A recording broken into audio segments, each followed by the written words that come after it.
ونشهد أن لا إله إلا الله وحده لا شريك له ونشهد أن سيدنا ومولانا وشفيعنا وحبيبنا ورؤوفنا ورحيمنا محمدا عبده ورسوله صلى الله تعالى عليه وعلى آله وأصحابه وبارك وسلم. أما بعد فأعوذ بالله من الشيطان الرجيم. بسم الله الرحمن الرحيم. إنا أنزلناه في ليلة القدر وما أدراك ما ليلة القدر. ليلة القدر خير من ألف شهر. تنزل الملائكة والروح فيها بإذن ربهم من كل أمر سلام هي حتى مطلع الفجر. صدق الله العلي العظيم.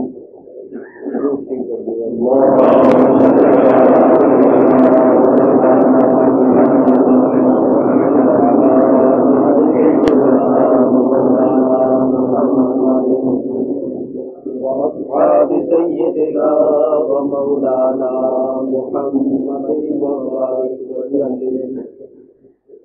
الصلاة والسلام عليك يا رسول الله.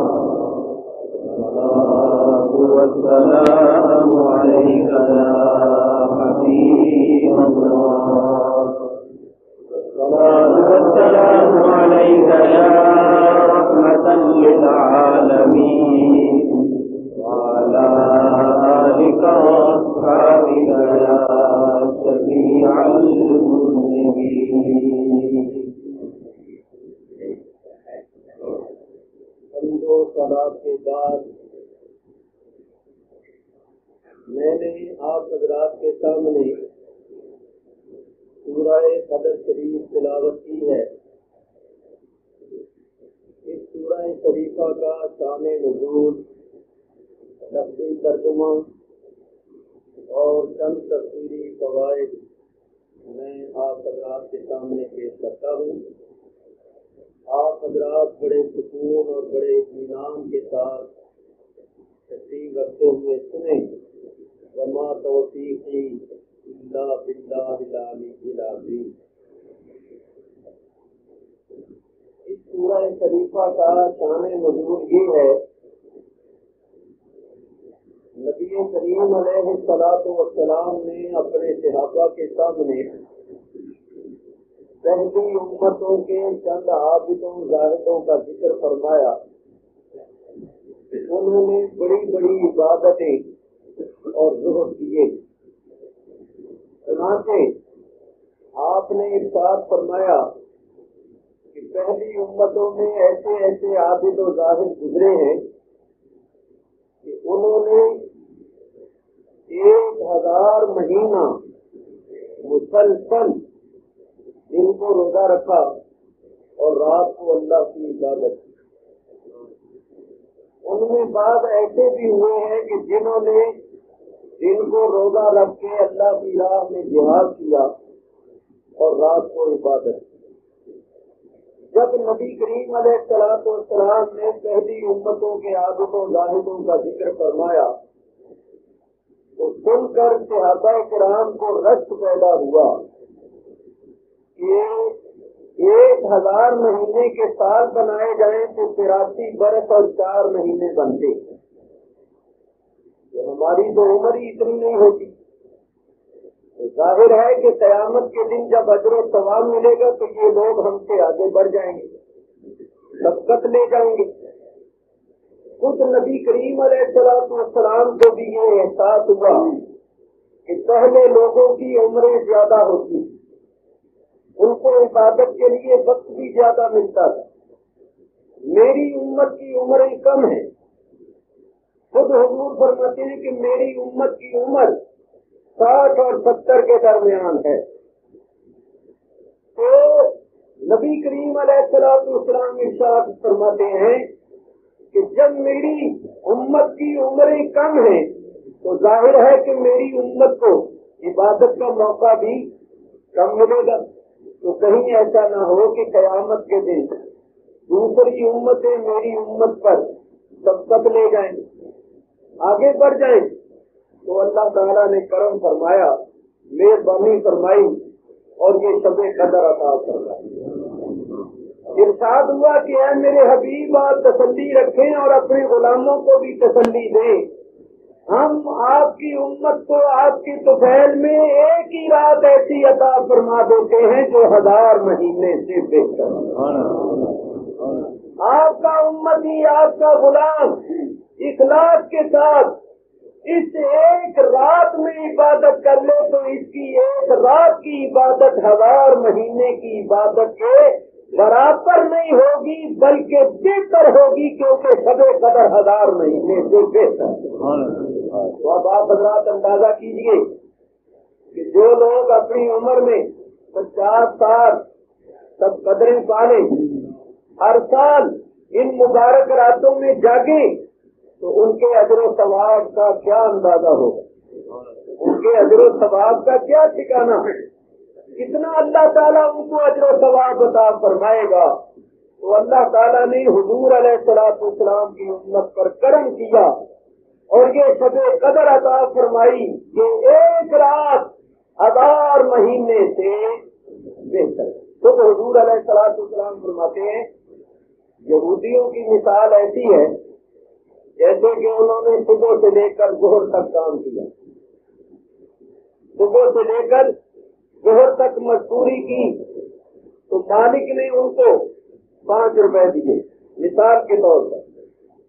عیسائیوں کی مثال ایسی ہے کہ انہوں نے ظہر سے لے کر عصر تک کام کیا، مزدوری کی، اور مالک نے ان کو بھی 5 روپے دیے، اور فرمایا میری امت کی مثال ایسی ہے جیسے کہ انہوں نے عصر سے لے کر مغرب تک مزدوری کی اور مالک نے 20 روپے دے دیے۔ انہوں نے کام کیا زیادہ، ان کو پیسے ملے پورے، میری امت نے کام کیا زیادہ، اللہ نے پیسے عطا فرما دیے اپنے فضل سے بہت زیادہ۔ یہ مالک کا فضل ہے، یوتی ہے میاں کا، جس کو چاہے عطا فرما۔ بے نیاز جو ہوا یفعل اللہ ما یشاء۔ اب کوئی پوچھے کہ ان کو 5 کیوں دیے، انہوں نے کام تھوڑا کیا، ان کو 20 کیوں دیے، تو وہ مالک کہتا ہے یہ میری مرضی، میں مالک ہوں، جو چاہوں کروں، تم مجھ سے نہیں پوچھ سکتے ہو، میں تم سے پوچھ سکتا ہوں کیونکہ میں مالک حقیق۔ تو یہ حضور علیہ السلام کی امت پر کرم ہے۔ معلوم ہوا حضور علیہ السلام کے امتی وہ مزدور ہیں کہ کام کریں تھوڑا اور اجرت پانے زیادہ۔ یہ اللہ تعالیٰ کا فضل و کرم۔ تو یہ رات عطا ہوئی۔ اللہ تعالیٰ ارشاد فرماتا ہے انا انزلناہ فی لیلۃ القدر، بے شک ہم نے اس کو یعنی قرآن کریم کو لیلۃ القدر میں اتارا۔ وما ادراک ما لیلۃ القدر، اور تم نے کیا جانا کہ لیلۃ القدر کیا ہے؟ لیلۃ القدر خیر من الف شہر، لیلۃ القدر 1000 مہینے سے بہتر۔ تنزل الملائکۃ والروح فیہا بإذن ربہم من کل امر، اترتے ہیں اس رات میں فرشتے فوج در فوج اور روح اپنے رب کے حکم سے، ہر امر سے لے کر سلام ہی حتی مطلع الفجر، سلامتی ہے اور وہ فجر کے طلوع ہونے تک ہے۔ یہ ہے سورہ شریفہ کا لفظی ترجمہ۔ تشریح اور تفسیر کے سلسلے میں چند باتیں عرض کرنی ہے، ان کو توجہ سے سنیے۔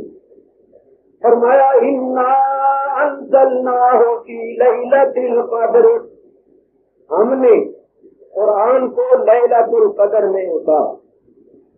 انزلنا انزال سے ہے، انزال کے معنی ہے کسی چیز کا ایک دم اتارنا، اور تنزیل کے معنی ہے کسی چیز کا آہستہ آہستہ تھوڑا تھوڑا کر کے بتدریجاً اتارنا۔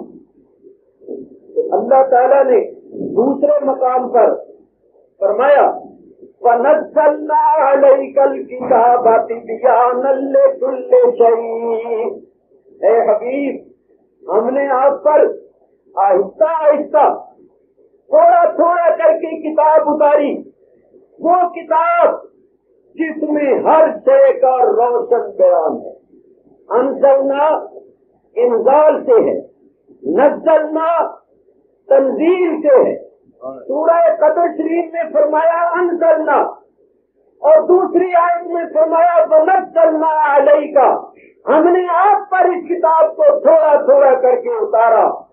تو ان دونوں آیتوں میں تطبیق مفسرین نے یوں دی ہے کہ اس رات میں اللہ تعالیٰ نے سارا قرآن لوح محفوظ سے اتار کر آسمان دنیا پر رکھا۔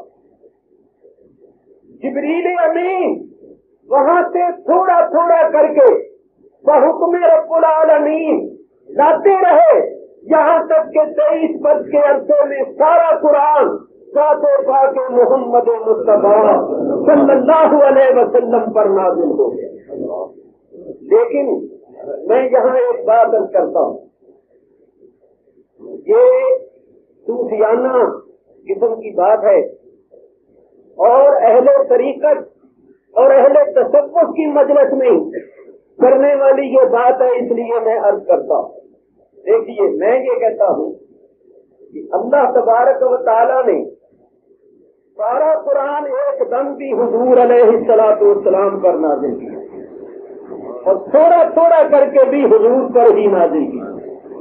پہلے آیتیں پڑھتا ہوں پھر مطلب عرض کرتا ہوں۔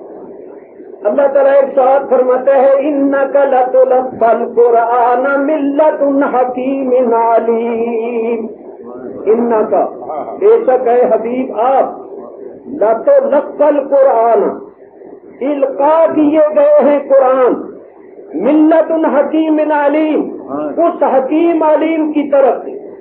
ایک ہے نزول اور ایک ہے القاء۔ اللہ نے سارا قرآن حضور کے قلب پر القاء کیا۔ جب حضور تشریف لائے تھے اس وقت قلب پر سارا قرآن القاء ہو چکا، قلب پاک میں سب قرآن کے علوم تھے۔ ہاں جبریل امین آتے رہے، جس آیت جس حکم کے ظاہر کرنے کا وقت ہوتا تھا جبریل وہ آیت آ کر پڑھ دیتے تھے، اس کا مطلب یہ تھا کہ اس آیت کو ظاہر فرما دیجیے، اس حکم کو ظاہر فرما دیجیے۔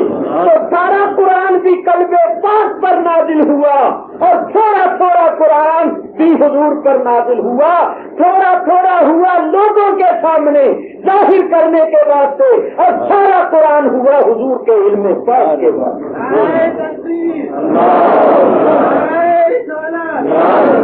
ایک اور بات کرتا ہوں، اور کیجیے، یہ قرآن کی آیت ہے۔ اللہ تعالیٰ ارشاد فرماتا ہے فَالَّذِينَ آمَنُوا بِهِ وَعَزَّرُوهُ وَنَصَرُوهُ وَاتَّبَعُوا النُّورَ الَّذِي أُنزِلَ مَعَهُ فَالَّذِينَ آمَنُوا بِهِ، بس جو لوگ اس رسول پر ایمان لائے، وَعَزَّرُوهُ اور اس رسول کی تعظیم کریں، وَنَصَرُوهُ اور اس رسول کی مدد کریں، یعنی اس کے دین کی مدد کریں، وَاتَّبَعُوا النُّورَ الَّذِي اور پیروی کریں اس نور کی، انزل مَعَهُ جو اس کے ساتھ اترا، جو اس کے ساتھ اترا، وَاتَّبَعُوا النُّورَ الَّذِي انزل مَعَهُ، یہ نہیں فرمایا کہ جو اس پر اترا، نہیں اس کے ساتھ اترا۔ معلوم ہوا جب نبی کریم تشریف لائے تھے قرآن ساتھ لے کر اتر کر ہرا تو سوئے کون آیا اور ایک نسخہ کی میاں ساتھ لایا.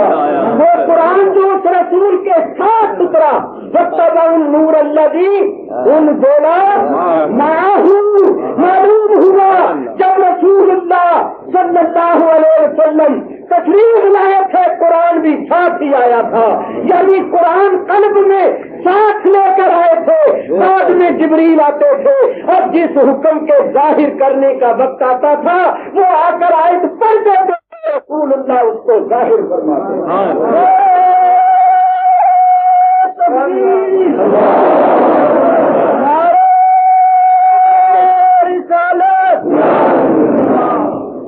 میرے بزرگوں اور دوستوں، اللہ تبارک و تعالیٰ نے جس قدر والی رات میں سارا قرآن حضور کے قلب پاک پر نازل کیا، فَإِنَّهُ نَزَّلَهُ عَلَىٰ قَلْبِكَ، حضور کے قلب پاک پر قرآن نازل ہوا.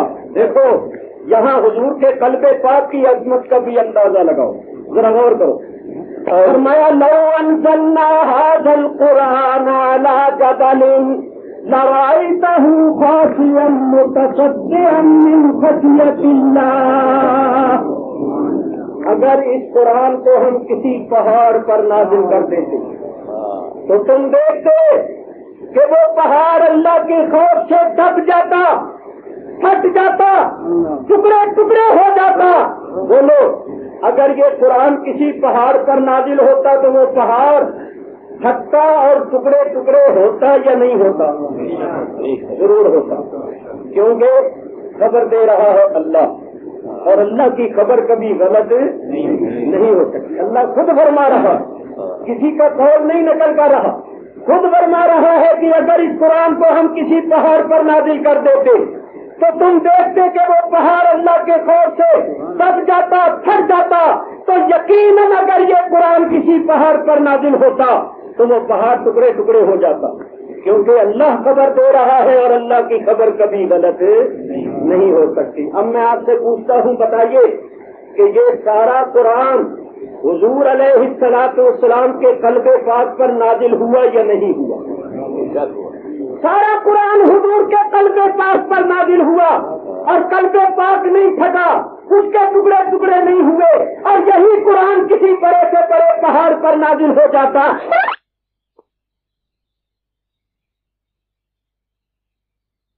کبھی کبھی زمین پر بیٹھ جاتی، اس کی ٹانگیں جھک جاتی تھی، اس کا پیٹ زمین سے لگ جاتا تھا، وہ برداشت نہیں کرتی تھی. ایک صحابی کہتی ہے کہ میں حضور کے پاس بیٹھا ہوا تھا، میرا گھٹنا حضور کے گھٹنے کے نیچے تھا، میرا گھٹنا حضور کے گھٹنے کے نیچے. تو فرماتے ہیں حضور پر کیفیت طاری ہو گئی، وہی کا نزول شروع ہو گیا. تو میرے گھٹنے کا یہ حال تھا کہ میں سمجھ رہا تھا کہ میرا گھٹنا ٹوٹ جائے. میرے گھٹنے پر اتنا بوجھ پڑا، اتنا وزن پڑا کہ مجھے اپنے گھٹنے کے ٹوٹنے کا اندیشہ ہو گیا. تو اسی طرح ان اللہ والوں پر جب تجلیات کا نزول اور بروز ہوتا ہے تو یہ انہی کا طلب ہوتا ہے جو اس کو تحمل کر لیتا ہے، دوسروں کی یہ طاقت نہیں ہے. اور سید الانبیاء حبیب کبریا علیہ الصلوۃ والسلام کا مقام تو بہت بلند ہے. ذرا دیکھیے نا، وہ جبریل جو آنکھ جھپکنے سے پہلے سدرہ سے زمین پر آ جاتا ہے، وہ جبریل جس کی قوت کا یہ عالم ہے کہ اللہ قرآن میں فرماتا ہے ذی قوہ، کہ جبریل بڑے قوت والے، جن کو اللہ قوت والا کہے وہ کتنے قوت والے ہوں. چنانچہ قوت کی ایک دلیل بھی سن لیجیے. جب بنی اسرائیل نے تورات لینے سے انکار کر دیا تو جبریل نے سارا کوہ طور پہاڑ اپنے ہاتھ پر اٹھا دیا اور اٹھا کر اونچا کیا کہ تورات لیتے ہو یا نہیں؟ تو گراؤں پہاڑ ان کا لیتے.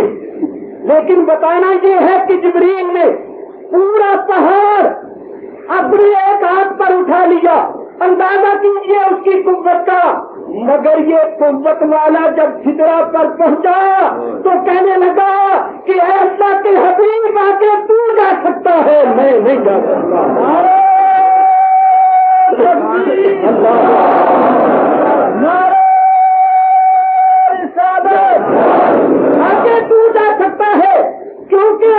جن تجلیات کا ظہور ہے، جن تجلیات کا عالم ہے، میں ان کو برداشت نہیں کر سکتا۔ اگر یہ چھڑے منہ برتر کرم فروغے تجلا بسولت کرم، اگر یہاں سے آگے ایک بال کے سرے کے برابر بھی بڑھوں گا تو اللہ کی انوار و تجلیات مجھے جلا کر راہ کر دیں گے۔ ہاں، ان تجاوز کو احترت کو بن نور، اگر یہاں سے آگے بڑھوں تجاوز کروں تو اللہ کے نور سے جل جاؤں۔ اللہ کے حبیب نے فرمایا تیری تو یہاں انتہا ہوئی ہے، ہماری یہاں سے ابتدا ہوئی، ہماری یہاں سے ابتدا ہوئی۔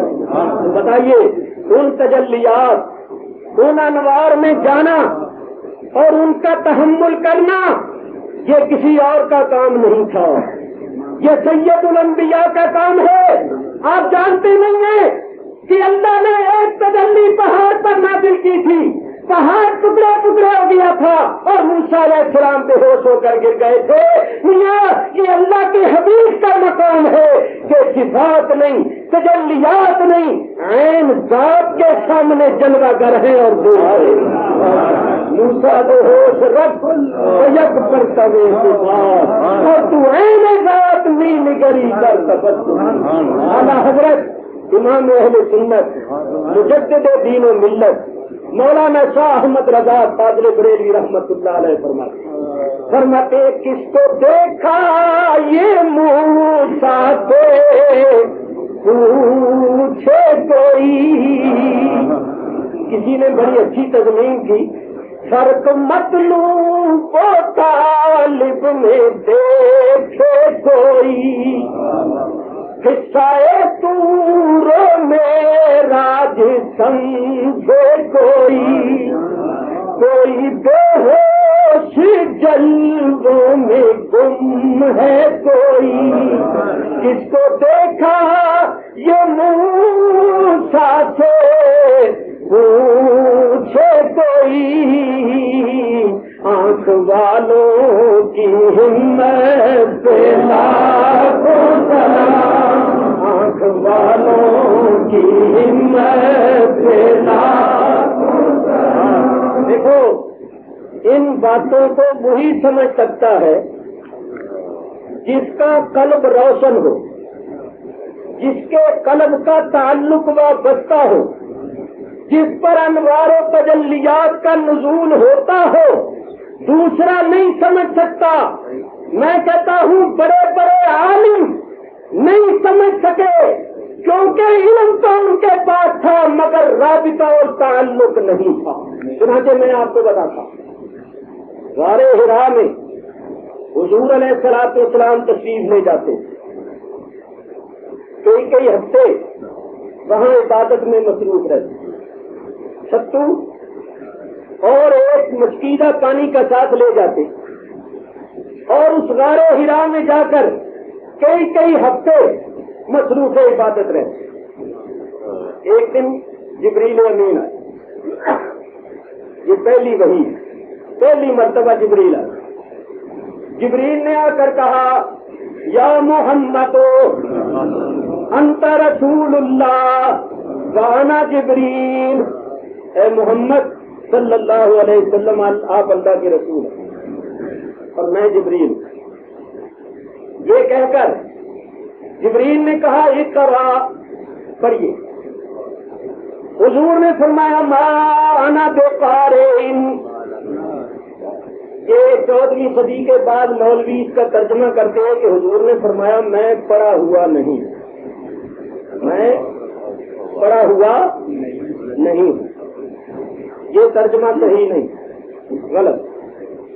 ما انا بقارئ کا ترجمہ یہ ہے کہ میں پڑھنے والا نہیں ہوں۔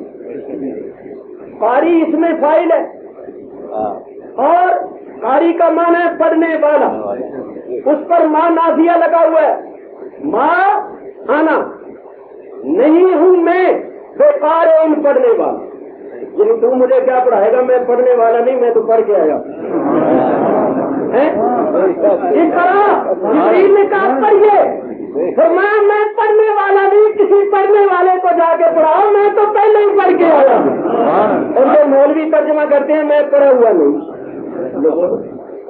جب یہ پڑھے ہوئے نہیں تھے تو جبریل ایسے ہی کہہ رہے ہیں پڑھو، جبریل کہہ رہے ہیں اقرا پڑھیے، فرمایا ما انا بقارئ، میں پڑھنے والا نہیں۔ جبریل نے پکڑ لیا، یہ صحیح بخاری کی حدیث، جبریل نے پکڑ کر اپنے ساتھ ملا کر اتنا دبایا جیسے ہم کسی کو گلے لگا کر دباتے ہیں، اتنا دبایا، سرکار فرماتے ہیں حتی بلغ منی الجہد، جبریل نے اتنا مجھے دبایا کہ وہ اپنی پوری طاقت کو پہنچ، مطلب یہ کہ انہوں نے سارا زور لگا، جتنی ان میں طاقت تھی اس دی قوہ نے ساری طاقت لگا۔ ثم ارسلنی، حضور فرماتے ہیں پھر انہوں نے مجھے چھوڑ دیا، قال اقرار، کہا کریے، حضور فرماتے ہیں میں نے یہی کہا ما انا بقارئ، میں پڑھنے والا نہیں۔ جبریل نے پھر پکڑ کے دبا کے سارا زور لگایا اور چھوڑ کر کہا پڑھیے، حضور نے پھر یہی فرمایا ما انا بقارئ، 3 مرتبہ ایسا ہوا۔ چوتھی مرتبہ جبریل نے کہا اقرا بسم ربک الذی خلق، اس رب کے نام سے جس نے پیدا کیا، یعنی جبریل نے واسطہ دے چڑیا رب کے نام سے ہی پڑھو، جب کوئی نہیں نہ پڑھتا تو کہتے ہیں رب کا واسطہ ہی، رب کا نام ہی، اللہ کا نام ہے، آپ کو پڑھو۔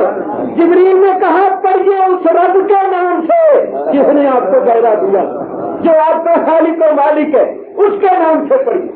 اب حضور نے پڑھنا شروع کر دیا، فوراً قرات فرما دی۔ اب یہ لوگ کیا کہتے ہیں، انہوں نے لکھا ہے کہ جبریل امین نبی کریم کو اپنے ساتھ لگا کر جو دباتے تھے تو وہ فیض پہنچاتے، حضور کے اندر پڑھنے کی استعداد اور صلاحیت پیدا کرتے۔ یہ فیض پہنچانے کا طریقہ بڑا عجیب ہے، چنگی کشتی لڑی، سارا زور نہ چھڈیا تو فیض علی پہنچیا ہی نہیں۔ ارے فیض پہنچانے والے تو سینکڑوں ہزاروں میلوں سے نکاح کر کے توجہ کر کے خیال کر کے ہی فیض پہنچا دیتے ہیں، ادھر جبریل نے 3 مرتبہ سارا زور لگا دیا اور فیض ہی نہیں پہنچا۔ نہیں، بات کچھ اور ہے، بات کچھ اور ہے، بات کچھ اور ہے۔ آئیے میں عرض کروں بات کیا، بات یہ تھی کہ لوگ یہ کہتے ہیں کہ جبریل نبی کریم کے استاد تھے، اور جب تک وحی نہیں آئی تھی حضور نہ ایمان کو جانتے تھے نہ کتاب کو جانتے تھے۔ معاذ اللہ، حضور 40 سال تک بہکے ہوئے تھے، بھٹکے ہوئے تھے، گمراہ تھے۔ جب وحی آئی اور اللہ نے ہدایت دی تو وحی نے رہنمائی کی تو آپ کو راہ کا پتہ چلا اور صراط مستقیم پر آئے۔ معاذ اللہ ثم معاذ اللہ کے کتابوں میں لکھا ہوا، میں غلط بات نہیں کہتا، میرے پاس ثبوت موجود ہے۔ میرے دوستوں، اللہ جانتا تھا کہ لوگوں نے ایسی باتیں کرنی ہیں تو جبریل کو کہا جبریل جاؤ، پہلے میرے محبوب سے صرف اقرا اقرا کہتے رہنا، میرا محبوب کبھی نہیں پڑھے گا جب تک میرا نام نہیں لوگا۔ سارا زور لگا کے دیکھ لینا، کوشش کر کے دیکھ لینا، میرا محبوب نہیں پڑھے گا جب تک میرا نام لے کر پڑھنے کے لیے نہیں کہو گے، تاکہ پتہ چل جائے کہ تمہارے جانے سے میرے محبوب کو میری معرفت حاصل نہیں ہوئی، بلکہ تمہارے جانے سے پہلے میرے محبوب کا رابطہ میرے ساتھ ہے اور وہ میری معرفت رکھتا ہے، اور ایسی معرفت رکھتا ہے کہ جب تک میرا نام لے کر پڑھنے کے لیے نہیں کہو گے وہ کبھی نہیں پڑھے گے۔ سارا زور لگا کے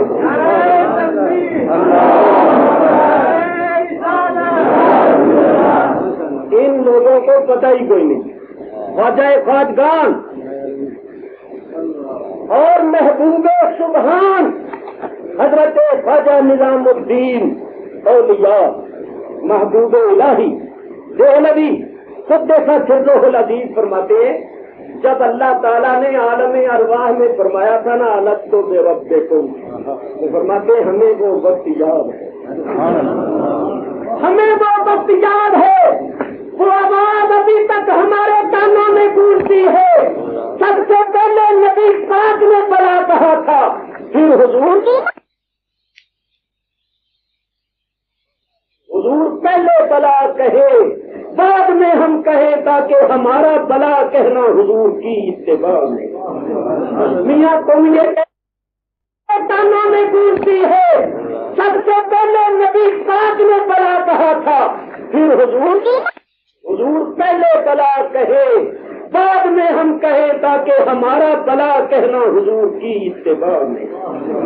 میاں تم یہ کہتے ہو جہاں 40 سال تک گمراہ رہے اور میں یہ کہتا ہوں کہ اللہ نے عالم ارواح میں حضور کو علوم و معارف سے پر کر دیا تھا.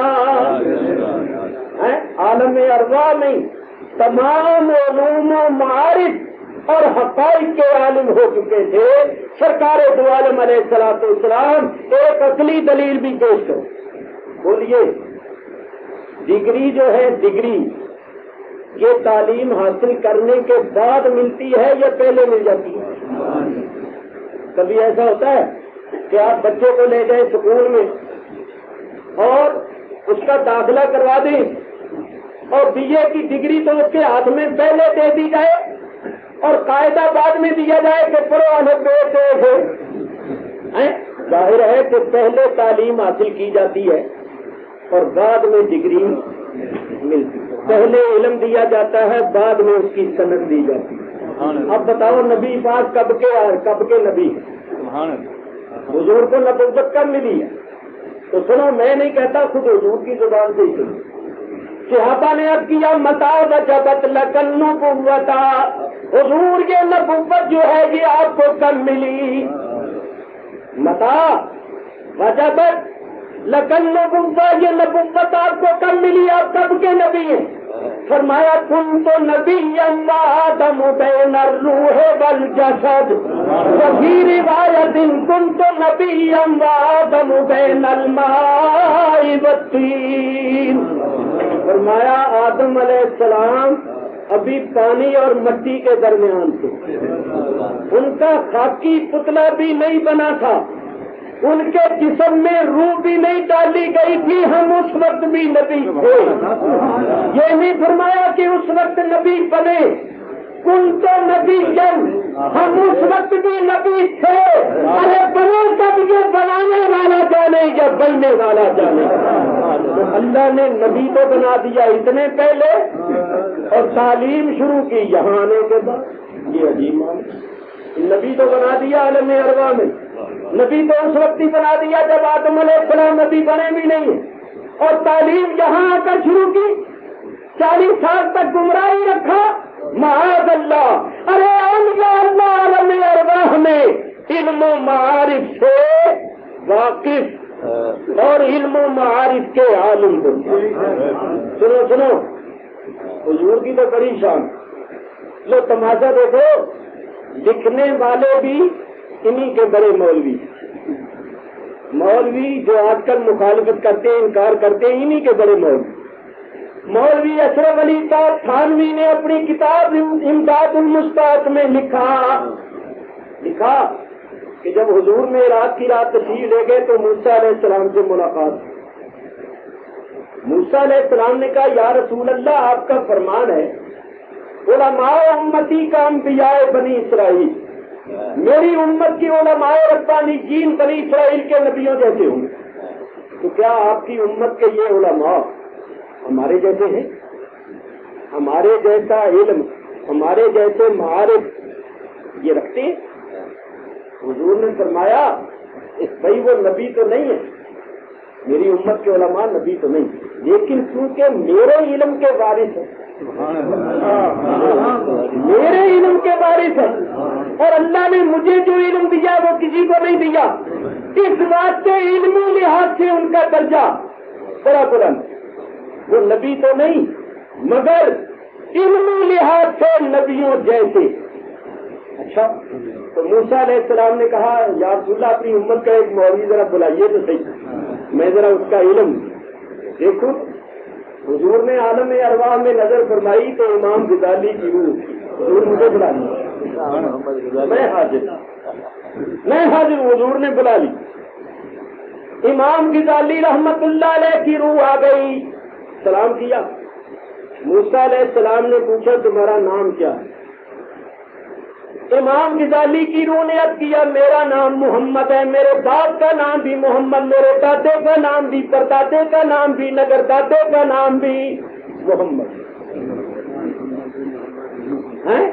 انا محمد ابن محمد ابن محمد ابن محمد ابن محمد۔ موسیٰ علیہ السلام نے فرمایا کہ میں نے تو تم سے صرف تمہارا نام پوچھا، تمہارے باپ دادے کا نہیں پوچھا۔ تو سوال کیا ایک، جواب دے رہے 5۔ انبیاء کے سامنے یہ اس قدر طول کلامی کرنا کیسی بات ہے؟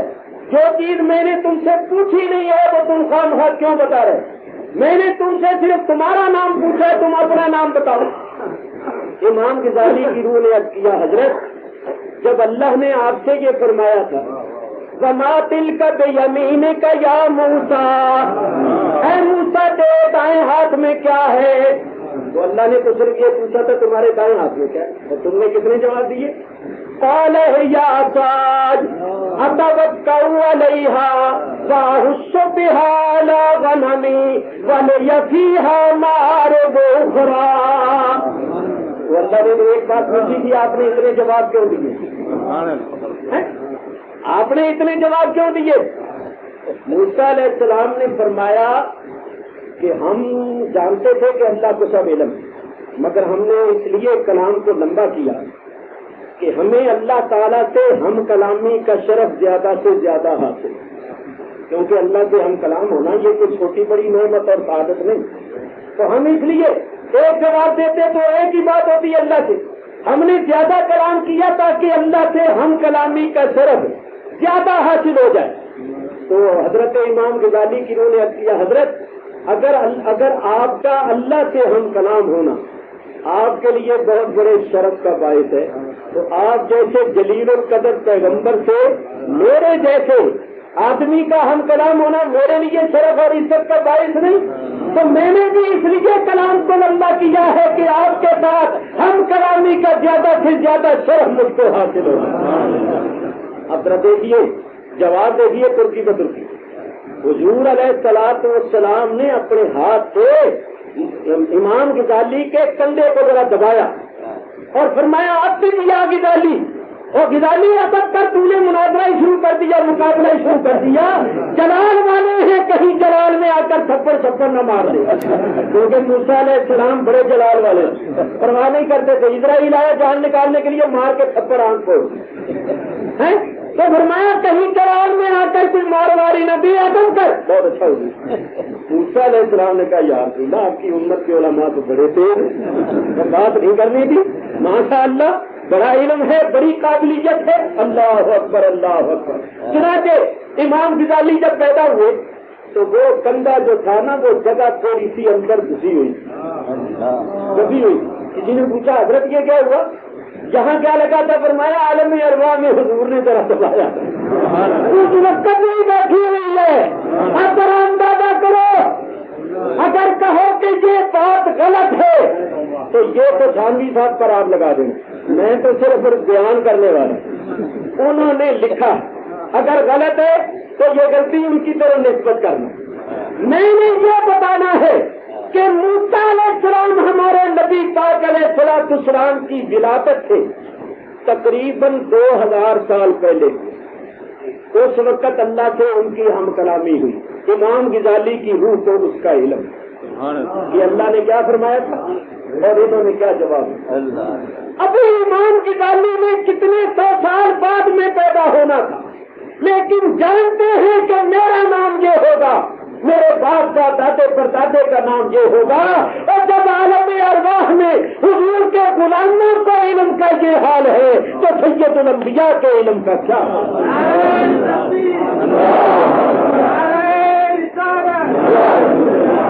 میرے بزرگوں اور دوستوں، جو لوگ کہتے ہیں 40 سال تک پتہ ہی نہیں تھا، اصل میں ان کو کوئی پتہ نہیں ہے۔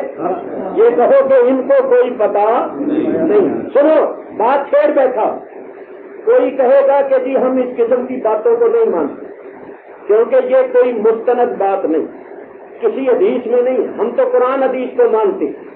آئیے قرآن حدیث کی روح سے دیکھیں، قرآن اور حدیث کی روح سے دیکھیں۔ میں ثابت کرتا ہوں قرآن سے کہ اللہ تعالیٰ اپنے بندوں کو عالم ارواح میں علم و معرفت عطا فرما دیتا، جو ملنا سی اتنے ہی مل گیا۔ عشق کرم دا قطرہ ازلی، عشق کرم دا قطرہ ازلی، تے میں دے بس نہیں، ہک نہ لب دیا ہاتھ نہ آوے، تے ہک نہ دے وچ راہی، ہک نہ کھپ دیا عمر گوائی، تے پلے پیا نہ کائی، ہک نہ ہوش جدو کی آئی، اے نعمت گھر پائی۔ میاں یہ کسی کے بس کی بات نہیں، اور جس کو جو ملنا تھا وہی مل گیا، وہی مل گیا، ملا وہی ہے، ظہور یہاں ہوتا، ملا وہی، ظہور یہاں ہوتا۔ آئیے اب میں قرآن شریف سے اشارتاً عرض کروں، ذرا غور کرو۔ تو قرآن شریف میں یہ قصہ پڑھ کے دیکھ لو، 20واں پارہ سورہ قصص۔ اگر تفصیل میں چلا گیا صبح ہو جائے گی، اور یہی بات بیان نہیں ہو سکتی، اشارتاً عرض کرتا۔ آپ کو معلوم ہے نا کہ موسیٰ علیہ السلام فرعون کے پاس پہنچ گئے، سارا واقعہ آپ نے سنا، فرعون کے پاس ہی پہنچ گئے۔ ماں نے صندوق میں ڈالا، تابوت میں ڈالا، اور دریا کی موجوں کی نظر کر دیا۔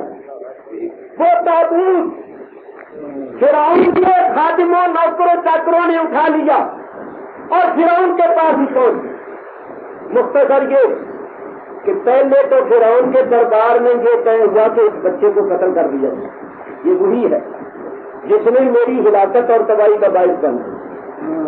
حضرت آسیہ جو فرعون کی بیوی اور جنت کی عورتوں کی سردار، اور اس دنیا سے کمواری باقرہ طیبہ طاہرہ معصومہ گئی ہے، اور جنت میں ہمارے نبی پاک کی بیوی بن کے رہے۔ انہوں نے کہا فرعون سے کہ کم وقت تیرے ہاں تو اولاد ہو ہی نہیں سکتی، صلاحیت ہی نہیں۔ تو اللہ نے ایک خوبصورت حسین و جمیل بچہ دے دیا، گھر کی رونق بنے گا، اس سے بچتا ہوا آباد گھر نظر آئے گا۔ خبردار اس کو قتل کرنے کا منصوبہ نہ بناؤ، قتل کرنے کی نہ سوچو، اس کو ہم بیٹا بنا کے رکھیں۔ بہت اچھا۔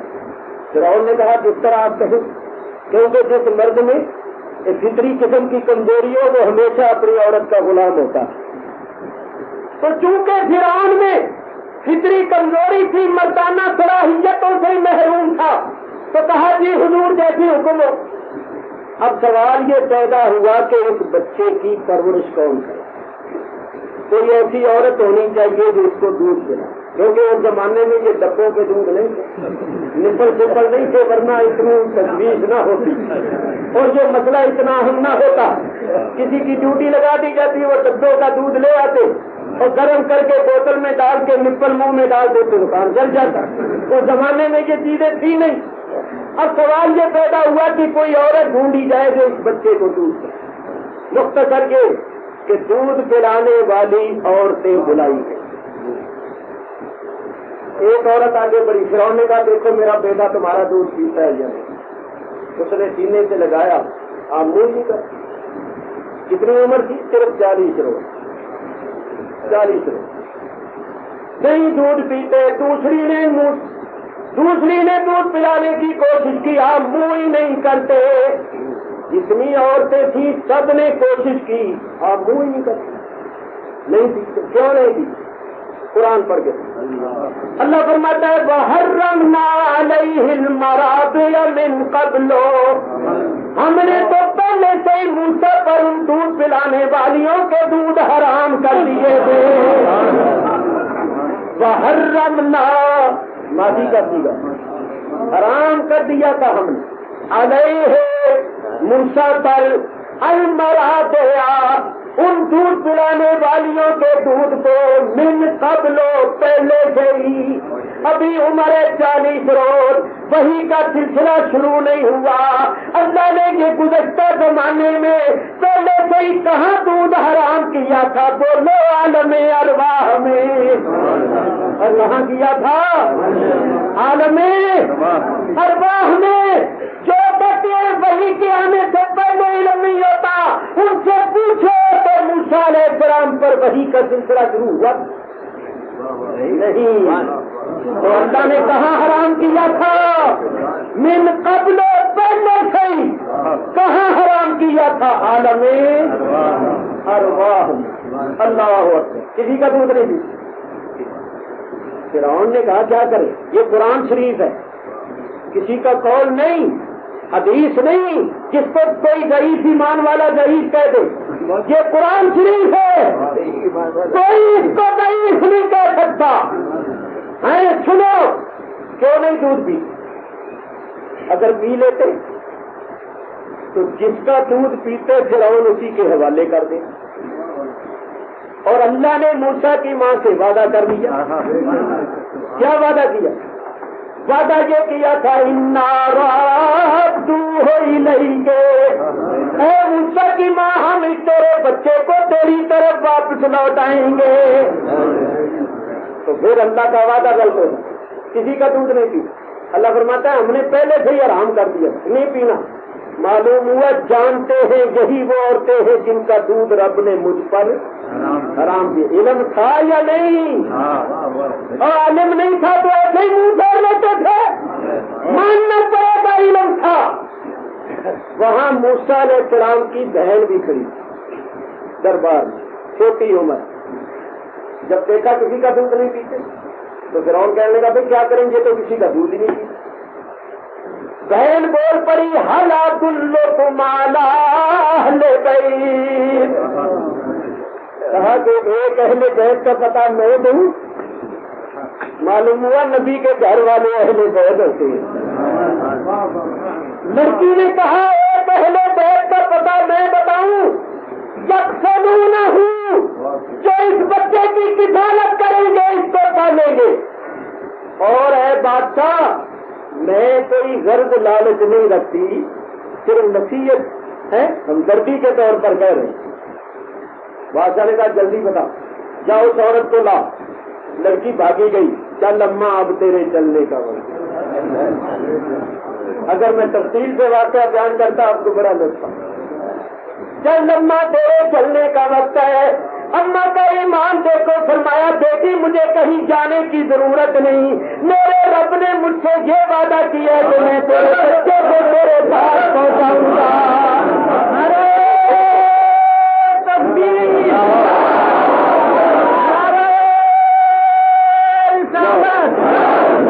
لڑکی نے آ کے کہا ہے بادشاہ وہ پردہ نشین خاتون ہے، ارے دربار میں نہیں آتی، کہتی ہے بچے کو میرے پاس بھیج دو، میں خدمت کے لیے تیار ہوں.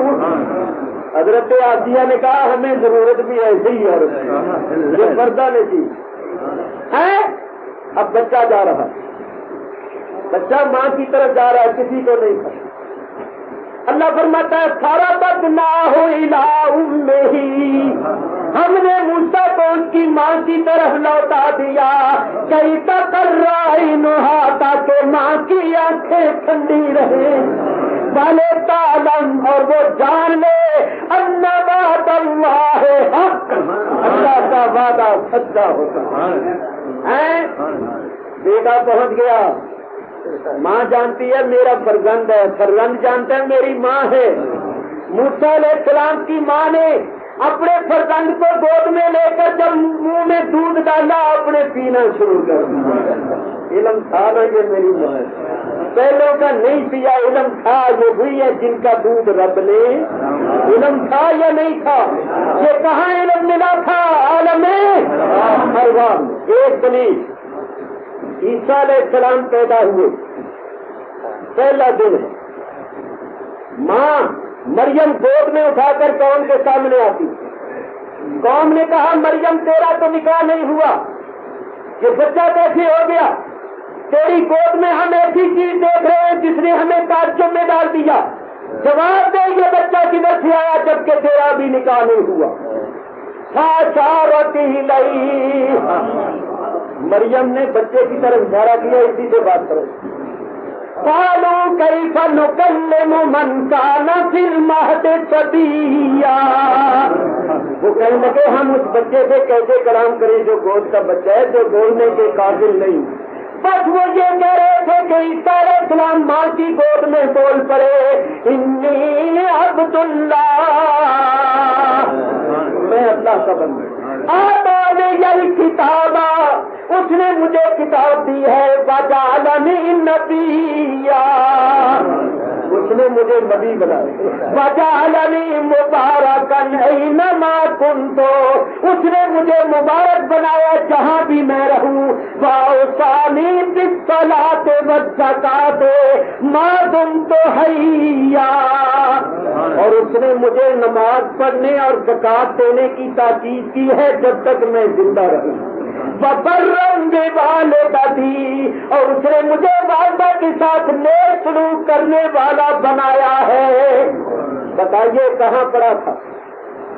ابھی تو ایک دن کی عمر ہے، چلو اگر 40 روز کی بھی مان لو تو کسی مکتب میں داخل نہیں ہوئے، یہ کہاں سے علم ملا تھا کہ میں نبی بھی ہوں، صاحب کتاب بھی ہوں، اللہ کا بندہ بھی ہوں، اور مجھے اللہ نے نماز زکات کا حکم دیا ہے؟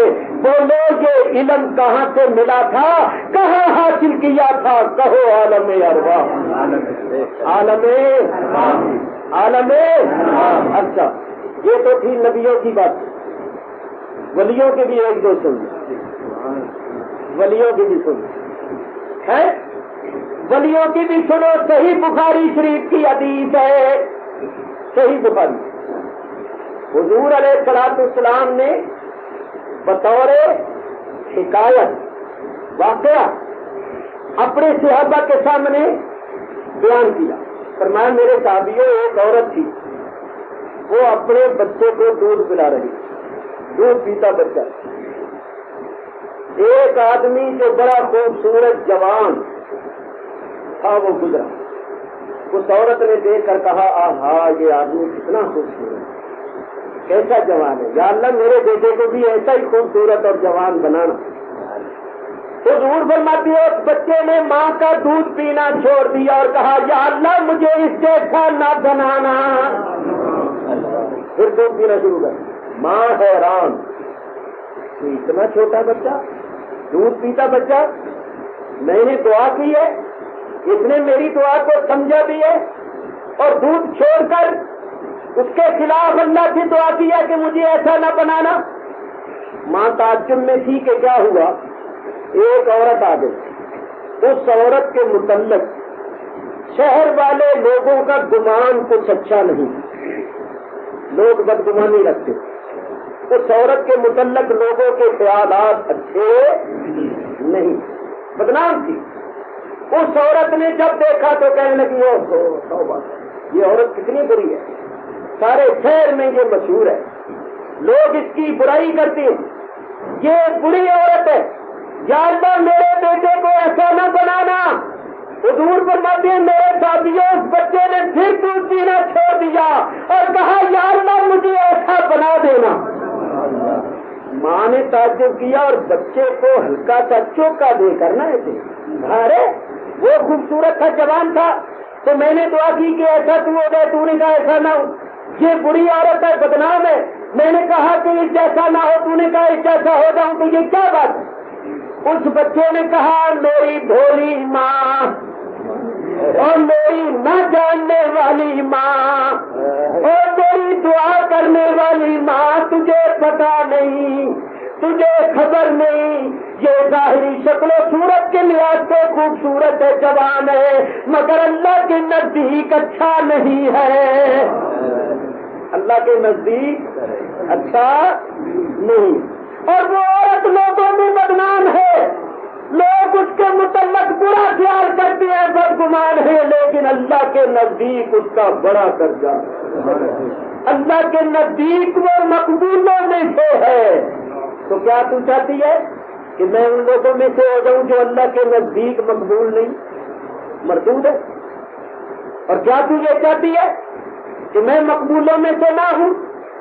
تو میں نے یہ دعا کی کہ میں مقبولوں سے ہوں، جو نامقبول ہیں ان میں سے نہ ہوں۔ تو آپ دیکھیے وہ بچہ جو تھا اس نے کسی مکتب میں ابھی داخلہ نہیں لی، تعلیم حاصل نہیں کی، کسی سے کچھ پڑھا نہیں، وہ آدمی جو بظاہر بڑا خوبصورت جوان ہے، اللہ کے نزدیک وہ اچھا نہیں ہے۔ لڑکے کو علم ہے، اللہ کے علم کا بھی علم ہے کہ اللہ کے علم میں یہ اچھا نہیں ہے، اللہ کے نزدیک اچھا نہیں۔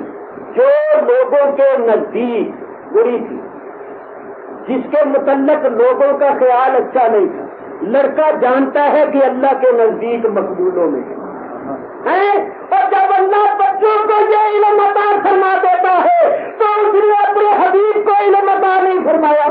اللہ، کیا غوث اعظم نے پیدا ہوتے ہی رمضان کے روزے نہیں رکھے تھے؟ یہ علم کس نے دیا تھا کہ یہ رمضان کا مہینہ ہے، رمضان میں روزے فرض ہوتے ہیں۔ روزے کی تعریف یہ ہے کہ صبح صادق سے لے کر غروب آفتاب تک کچھ نہیں کھانا پینا چاہیے، یہ علم تھا تبھی تو روزے رکھے۔ تو جس کے بچڑے عالم ہے وہ خود آپ کا عالم نہیں ہے، حضور کے بچڑے عالم ہیں، حضور کے غلاموں کے غلام عالم ہے، اور حضور تو اللہ کے علم کا مظہر، اللہ کے علم کا خزانہ ہے، اللہ کی ذات و صفات کے مظہر عدم ہے۔ حضور کی شان کو تو اللہ کے سوا کوئی جانتا ہے۔ اب اندازہ کرو ان لوگوں کا جو یہ کہتے 40 سال تک حضور معاذ اللہ گمراہ تھے، بھٹکے ہوئے تھے، بہتے ہوئے تھے، خود ہی بہتے ہوئے، خود ہی بھٹکے ہوئے ہیں، بات دور چلی جا رہی ہے۔ یہ سات کہاں سے نکلی تھی یاد ہے آپ؟ میں یہ عرض کر رہا تھا، اللہ تبارک و تعالی ارشاد فرماتا ہے فاتبعوا النور الذی انزل معہ، جو پیروی کرے اس نور کی جو اس رسول کے صاف ستھرا، رسول کے صاف ستھرا، تو وہ قرآن پاک ساتھ لے کر آئے تھے، لیکن جس حکم کے ظاہر کرنے کا وقت ہوتا جبریل آ کر اس آیت کو پڑھتے، حضور بھی اس کو پڑھ کر اس حکم الہی کو ظاہر فرما دیتے۔ تو یہ کہیے کہ ظاہری طور پر قرآن کی تنزیل ہوئی، باطنی طور پر انسان ہوا، سارا قرآن قلب پاک پر اترا، اور حضور کا قلب پاک ایسا قلب پاک ہے کہ اس قلب میں جو قوتیں اور طاقتیں ہیں وہ کسی اور مخلوق میں نہیں۔ حضور کے قلب پاک کی بات ہو رہی ہے۔ حضور علیہ السلام نے معراج کی رات اللہ کو بے حجاب دیکھا، یہ آپ کی ہی قوت و طاقت تھی۔ کس کو دیکھا؟ یہ موسیٰ سے پوچھے کوئی، آنکھ والوں کی ہمت لاکھوں سلام۔ چلیے آگے چلیں۔ اللہ فرماتا ہے انا انزلناہ فی لیلۃ القدر، ہم نے قرآن کو لیلۃ القدر میں اتارا۔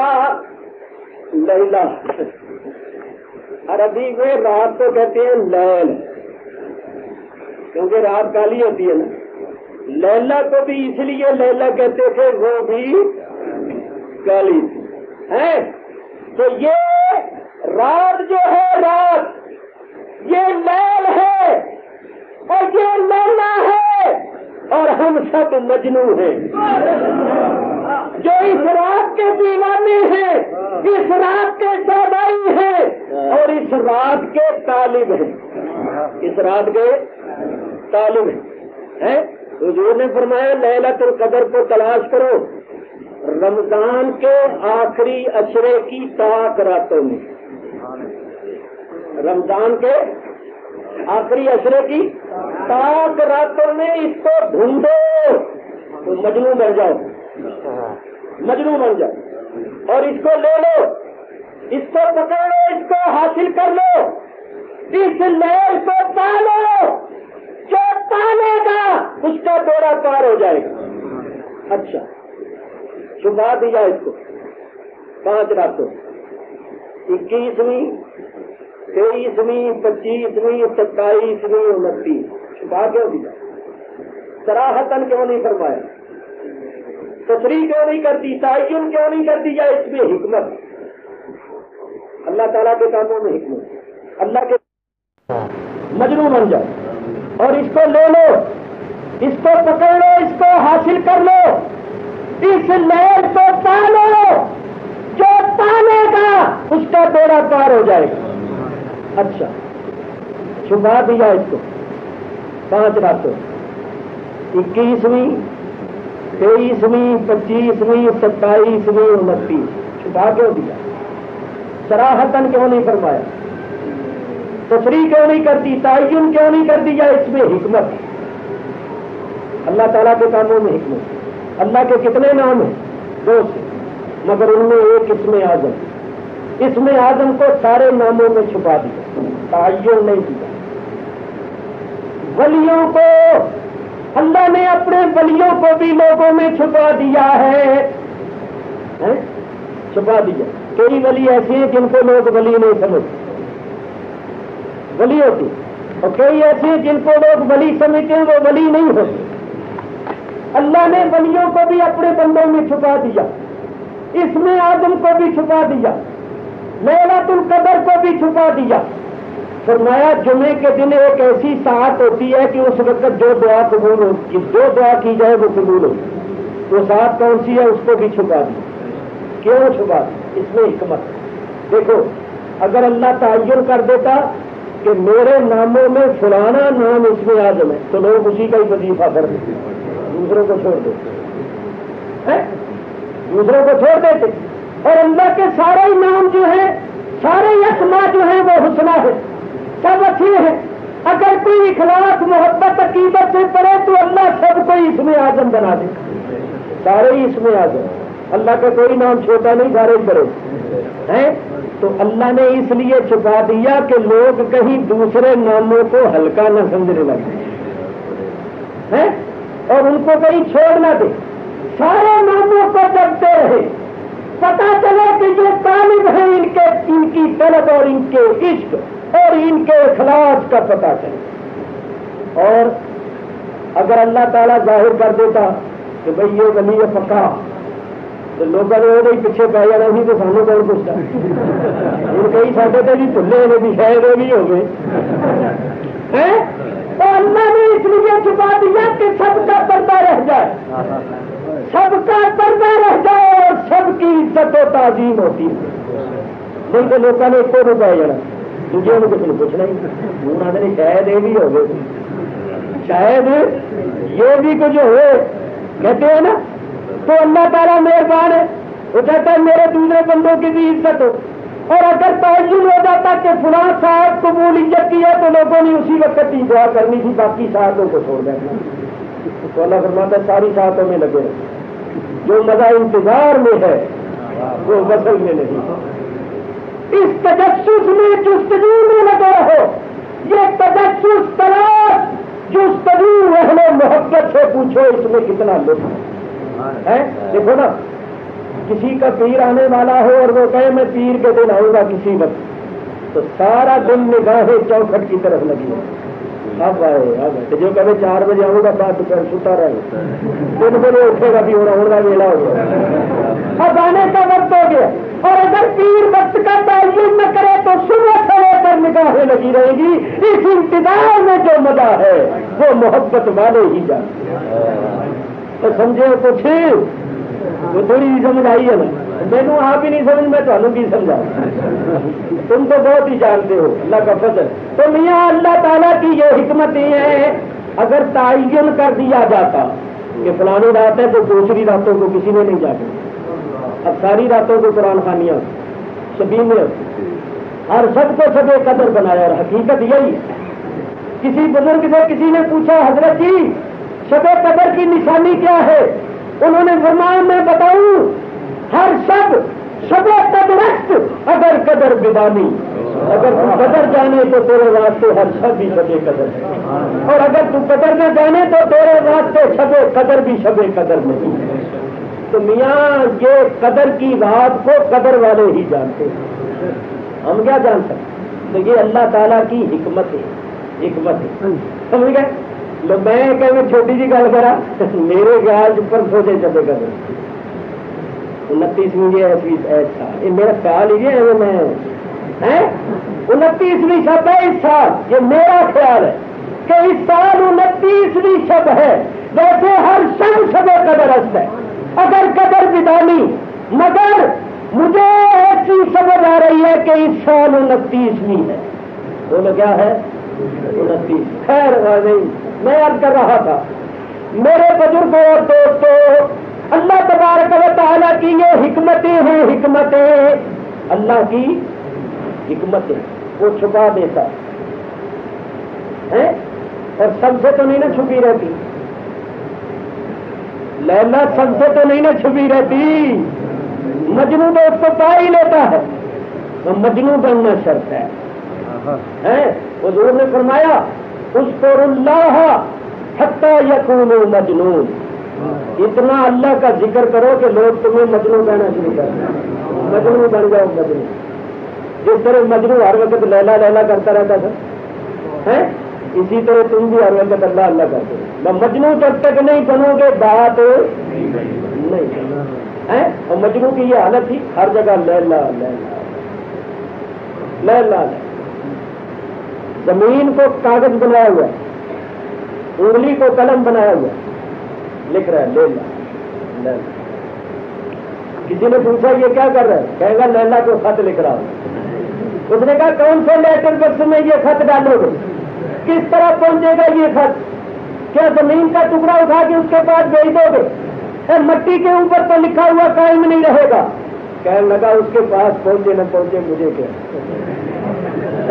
سنو اس کے پاس پہنچے نہ پہنچے، کفت نامے کفت مشکے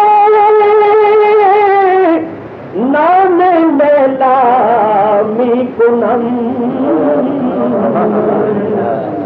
اور خاطر خود را تسلامی دے ہم۔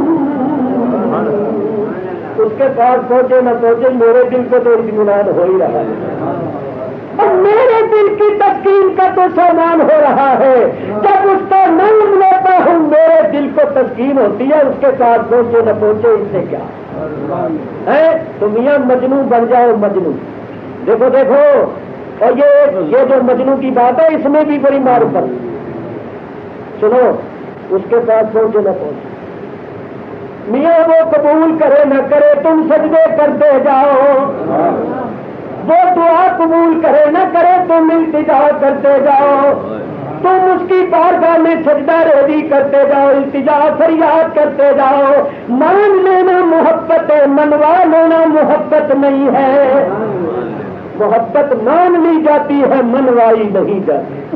بعض لوگ کہتے نہیں ہماری تو دعا قبول نہیں ہوتی، اتنا عرصہ ہو گیا دعائیں مانگتے ہوئے نمازیں پڑھتے ہوئے وہ سنتا ہی نہیں۔ ارے وہ سنتا ہے، محبت یہ نہیں کہتی کرتے جاؤ، وہ بے نیاز ہے، کرتے جاؤ، کبھی تو سنے گا ہی، وہ سنتے ہیں، یہ اس کی ادائیں ہیں، سنتا ہے۔ میں نے حدیث میں پڑھا بعض بندے دعا کرتے ہیں تو جبریل کہتا ہے جبریل ذرا ٹھہر جا، اس کی دعا قبول نہیں کرنی، ٹھہر جا، ابھی اس کی مراد پوری نہیں کرنی، کیونکہ اس کا رونا دھونا آج بھی جاری مجھے اچھی لگتی ہے، اگر قبول ہو گئی نا تو جاری بند ہو جائے گی، یہ آج بھی ختم ہو جائے گی، اس کا رونا دھونا بند ہو جائے گا، اور جب یہ روتا دھوتا آج بھی کرتا ہے مجھے بڑا اچھا لگتا ہے، رہنے دے لگا، ابھی نہیں اس کی دعا قبول کرنی۔ اور بات ایسی ہوتی ہے وہ آ کر التجا کر کے اللہ فرماتا ہے جبریل جو مانگتا ہے جلدی سے اس کو دور کر، میں نہیں چاہتا یہ زیادہ دیر میری بارگاہ میں کھڑا رہے گا۔ لو ایسے الٹا ہی معاملہ ہے، لوگ سمجھے بھی جی فٹافٹ قبول ہو جائے وہ مقبول ہے، اور میاں بے نیاز کی بارگاہ ہے، یہ حسن عدل کی ادائیں ہیں، یہ مالک کی ادائیں ہیں جن کو اہل محبت سمجھتے ہیں۔ چنانچہ دیکھو ایک بزرگ تھے، انہوں نے احرام باندھا حج کے لیے، اور احرام باندھ کر کہا لبیک اللہم لبیک لبیک لا شریک لک لبیک ان الحمد والنعمت لک والملک لا شریک لک۔ آواز آئی لا لبیک ولا سعدیک، تیری کوئی لبیک نہیں، تیری کوئی حاضری نہیں۔ وہ پھر کہتی ہے لبیک اللہم لبیک، جواب آتا ہے لا لبیک ولا سعدیک۔ وہ سنتے بھی تھے، پھر کہتی ہے لبیک۔ ساتھی جو تھا اس نے کہا حضرت آپ لبیک کہتے ہیں، جواب آتا ہے لا لبیک، پھر بھی آپ لبیک کہتے جا رہے ہیں، یہ کیسی بات ہے؟ ان بزرگوں نے آنسو بھر کر کہا بھائی تو نے تو آج یہ جواب سنا ہے، مجھے تو 40 برس ہو گئے، ہر سال جب احرام بن کے لبیک کہتا ہوں یہی جواب ملتا ہے، مجھے تو بڑی مسرت ہوتی ہے، چاہے قبول نہ کرے نظر تو ہے، قبول کرے نہ کرے نظر تو ہے، سنتا تو ہے۔ تو حضرت جی وہ جو کہتی ہے کہ تیری کوئی لبیک نہیں، آپ پھر بھی ہر سال آتی ہے، تو فرمایا کیا اس کا در چھوڑ دوں؟ کہاں جاؤں؟ وہ مانی نہ مانے میرا کام ہے سر جھکانا، وہ قبول کرے نہ کرے میرا کام ہے اس کی بارگاہ میں سر جھکانا، حاضری دینا جگہ چھائی کرنا، اس کا در چھوڑ کے کہاں جاؤں؟ وہ مالک جو ہوا، جب رو رو کے لوگ فوت ہوتے ہوئے یہ کہا تو آواز آئی تیری لبیک بھی منظور ہے، تیری حاضری بھی منظور ہے۔ میاں کی اللہ والے جو صاحبان اسرار ہوتے ہیں یہ پا لیتے ہیں، یہ محبت کی بات ہے۔ ہم لوگ اسرار محبت سے واقف نہیں، اس واسطے شکوے کرتے، اعتراضات کرتے، دل تنگ ہو جاتی ہے۔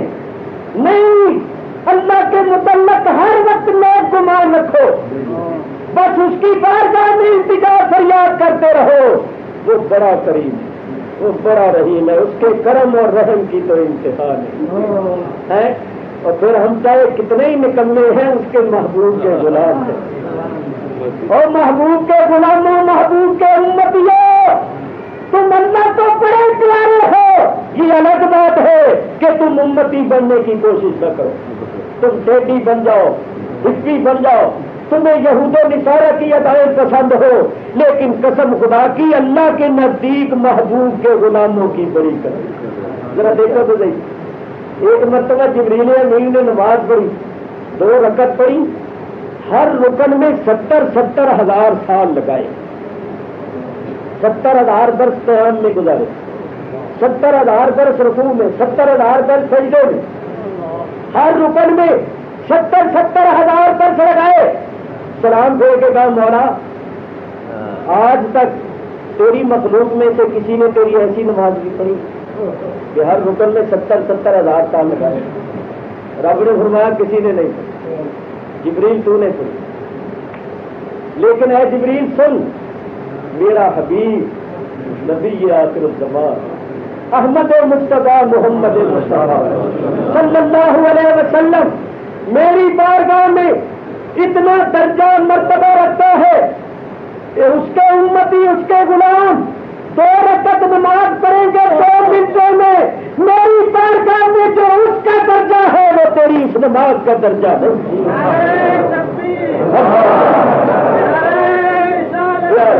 اور محبوب کے غلاموں کی وہ نماز بڑی پیاری ہے، کیونکہ محبوب کے غلام یہ صدقہ سب حضور کا ہی، ہمیں کون پوچھتا ہے؟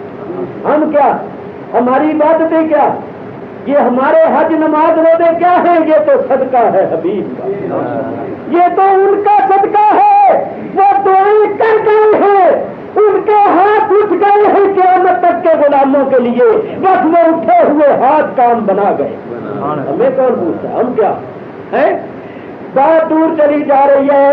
فرمایا انا انزلناہ فی لیلۃ القدر، ہم نے اس کو لیلۃ القدر میں اتارا، قدر والی رات میں، لیلۃ القدر ہے، لیلہ آئی بھائی جو لیلۃ القدر، قدر والی لیلہ، قدر والی رات میں اتار۔ قدر کے 3 معنی، قدر بمانا تقدیر، قدر بمانا تقدیر، قدر بمانا عزت، منزلت، درجہ، قدر بمانا تنگی۔ قدر کے 3 معنی قرآن سے ثابت۔ قدر بمانا تقدیر، اللہ فرماتا ہے قدرہ تقدیر، قدر بمانا درجہ مرتبہ۔ اللہ تعالیٰ ارشاد فرماتا ہے وما قدر اللہ حق قدر، انہوں نے اللہ کی قدر و منزلت نہیں جانی جیسا کہ حق ہے جاننے۔ قدر بمانا تنگی، اللہ یبسط الرزق لمن یشاء ویقدر، اللہ جس کا چاہتا ہے رزق کشادہ کر دیتا ہے، جس کا چاہتا ہے رزق تنگ کر دیتا ہے۔ قدر کے 3 معنی قرآن میں آئے۔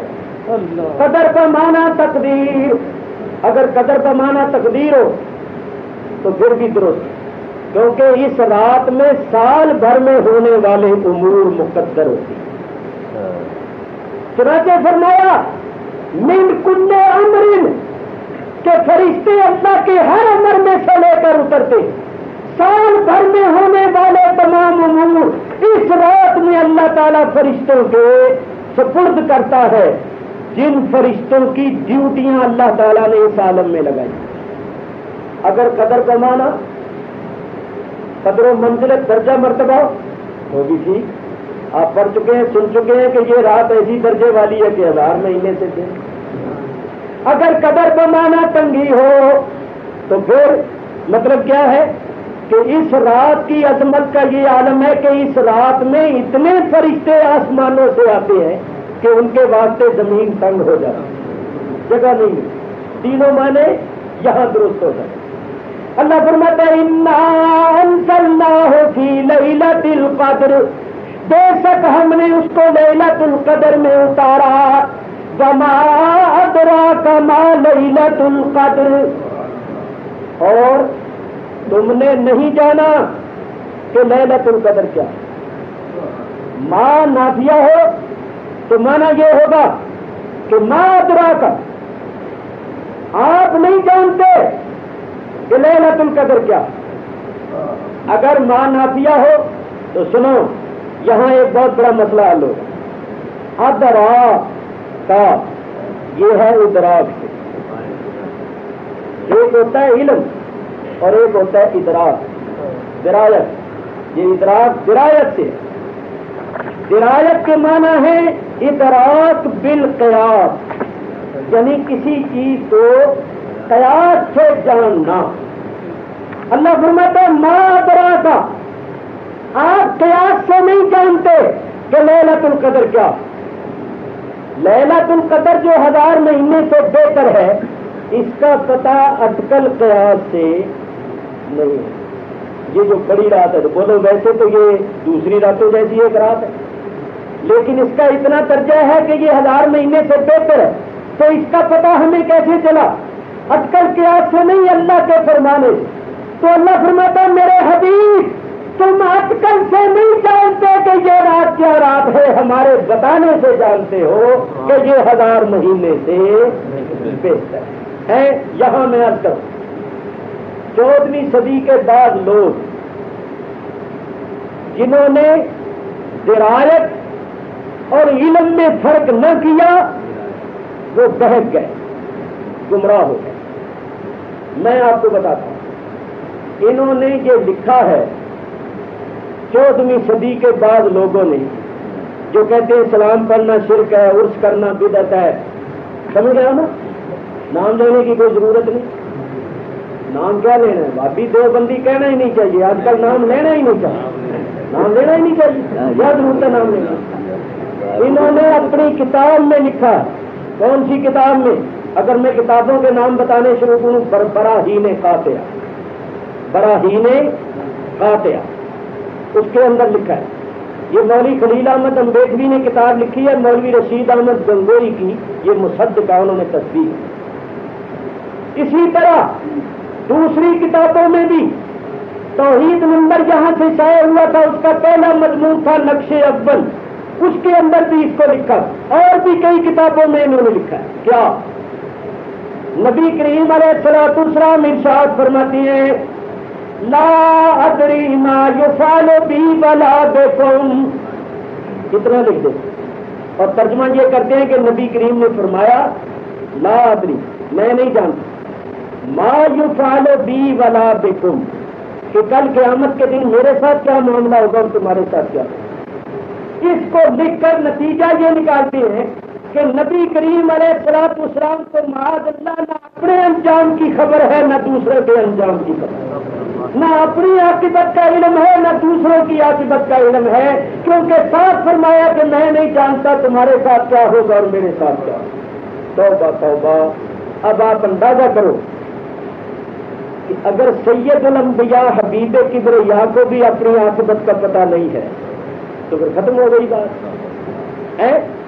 پھر اس نے یہ اشرا مبشرہ کو کیسے بشارت دے دی کہ تم جنتی ہو؟ صدیق اکبر، فاروق اعظم، عثمان غنی، علی مرتضیٰ اور حضرت طلحہ، حضرت زبیر، عبد الرحمن بن عوف، سعید، سعد، یہ سارے جو جنتی ہیں ان کو حضور نے کیسے فرما دیا کہ تم جنتی ہو؟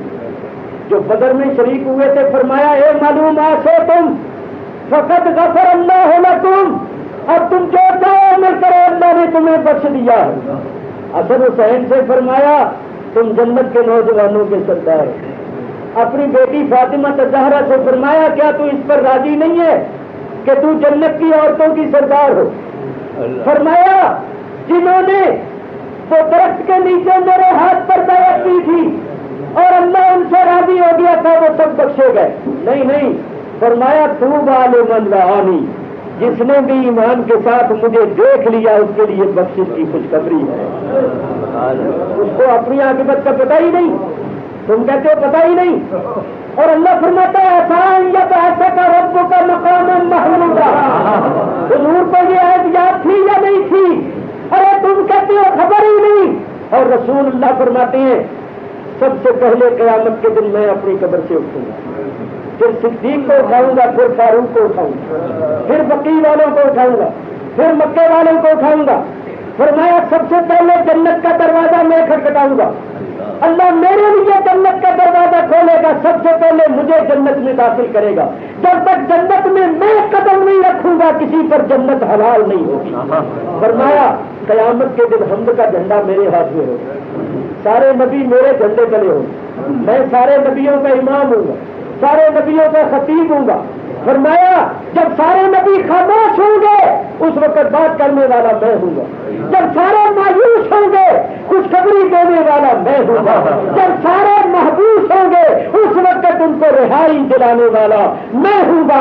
فرمایا سب سے پہلے میں شفاعت کروں گا، میری شفاعت قبول ہوگی۔ فرمایا سرکار دو عالم علیہ الصلوۃ والسلام نے کہ قیامت کے دن اللہ کے عرش کے داہنے طرف میں کھڑا ہوں گا، مجھے جنت کا حلہ پہنایا جائے گا۔ فرمایا یہ جنت کے دائیں طرف جو مقام ہے یہ مقام ایسا ہے کہ سوائے میرے کسی اور کو یہ نصیب نہیں ہوگا، کوئی اس مقام پر نہیں کھڑا ہوگا، میں ہی کھڑا ہوں گا۔ حضور نے اتنی باتیں فرمائی ہیں، بتاؤ اگر یہ عقیدہ رکھا جائے کہ حضور کو نہ اپنی عاقبت کا علم ہے نہ دوسروں کی، تو کتنی آیتوں حدیثوں کا انکار لازم ہے، کتنی آیتوں حدیثوں کا انکار لازم آتا ہے۔ حضور نے تو سب کی خبریں دی، ارے تم یہ کہتے ہو اپنی، ہمارا ایمان ہے کہ حضور کو قیامت تک پیدا ہونے والے تمام انسانوں کا علم ہے، کون جنتی اور کون دوسری۔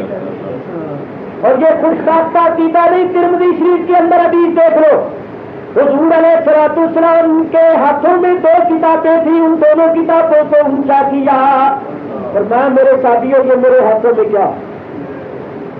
صحابہ نے کہا اللہ و رسولہ عالم، اللہ اور اس کا رسول ہی زیادہ جانے۔ فرمایا یہ میرے دائیں ہاتھ میں جو کتاب ہے اس میں تمام جنتیوں کے نام ہیں، ان کے باپ دادوں کے نام ہیں، خاندان قبیلوں کے نام ہیں، اللہ نے ٹوٹل لگا دیا ہے، نہ کمی ہو سکتی ہے نہ بیشی ہو سکتی ہے، اور ساری جنتیوں کی فہرست بنا کے میرے دائیں ہاتھ میں دے دی۔ اور یہ جو میرے بائیں ہاتھ میں کتاب ہے تمام دوستیوں کے نام, ان کے باپ دادوں خاندان قبیلوں کے نام. اللہ نے نیچے ٹوٹل لگا دیا. تم کہتے ہو اپنی عاقبت کا پتا نہیں, میں کہتا ہوں مصطفیٰ بائیں ہاتھ میں جنتیوں کو لیے پھرتے ہیں, بائیں ہاتھ میں دوستیوں کو.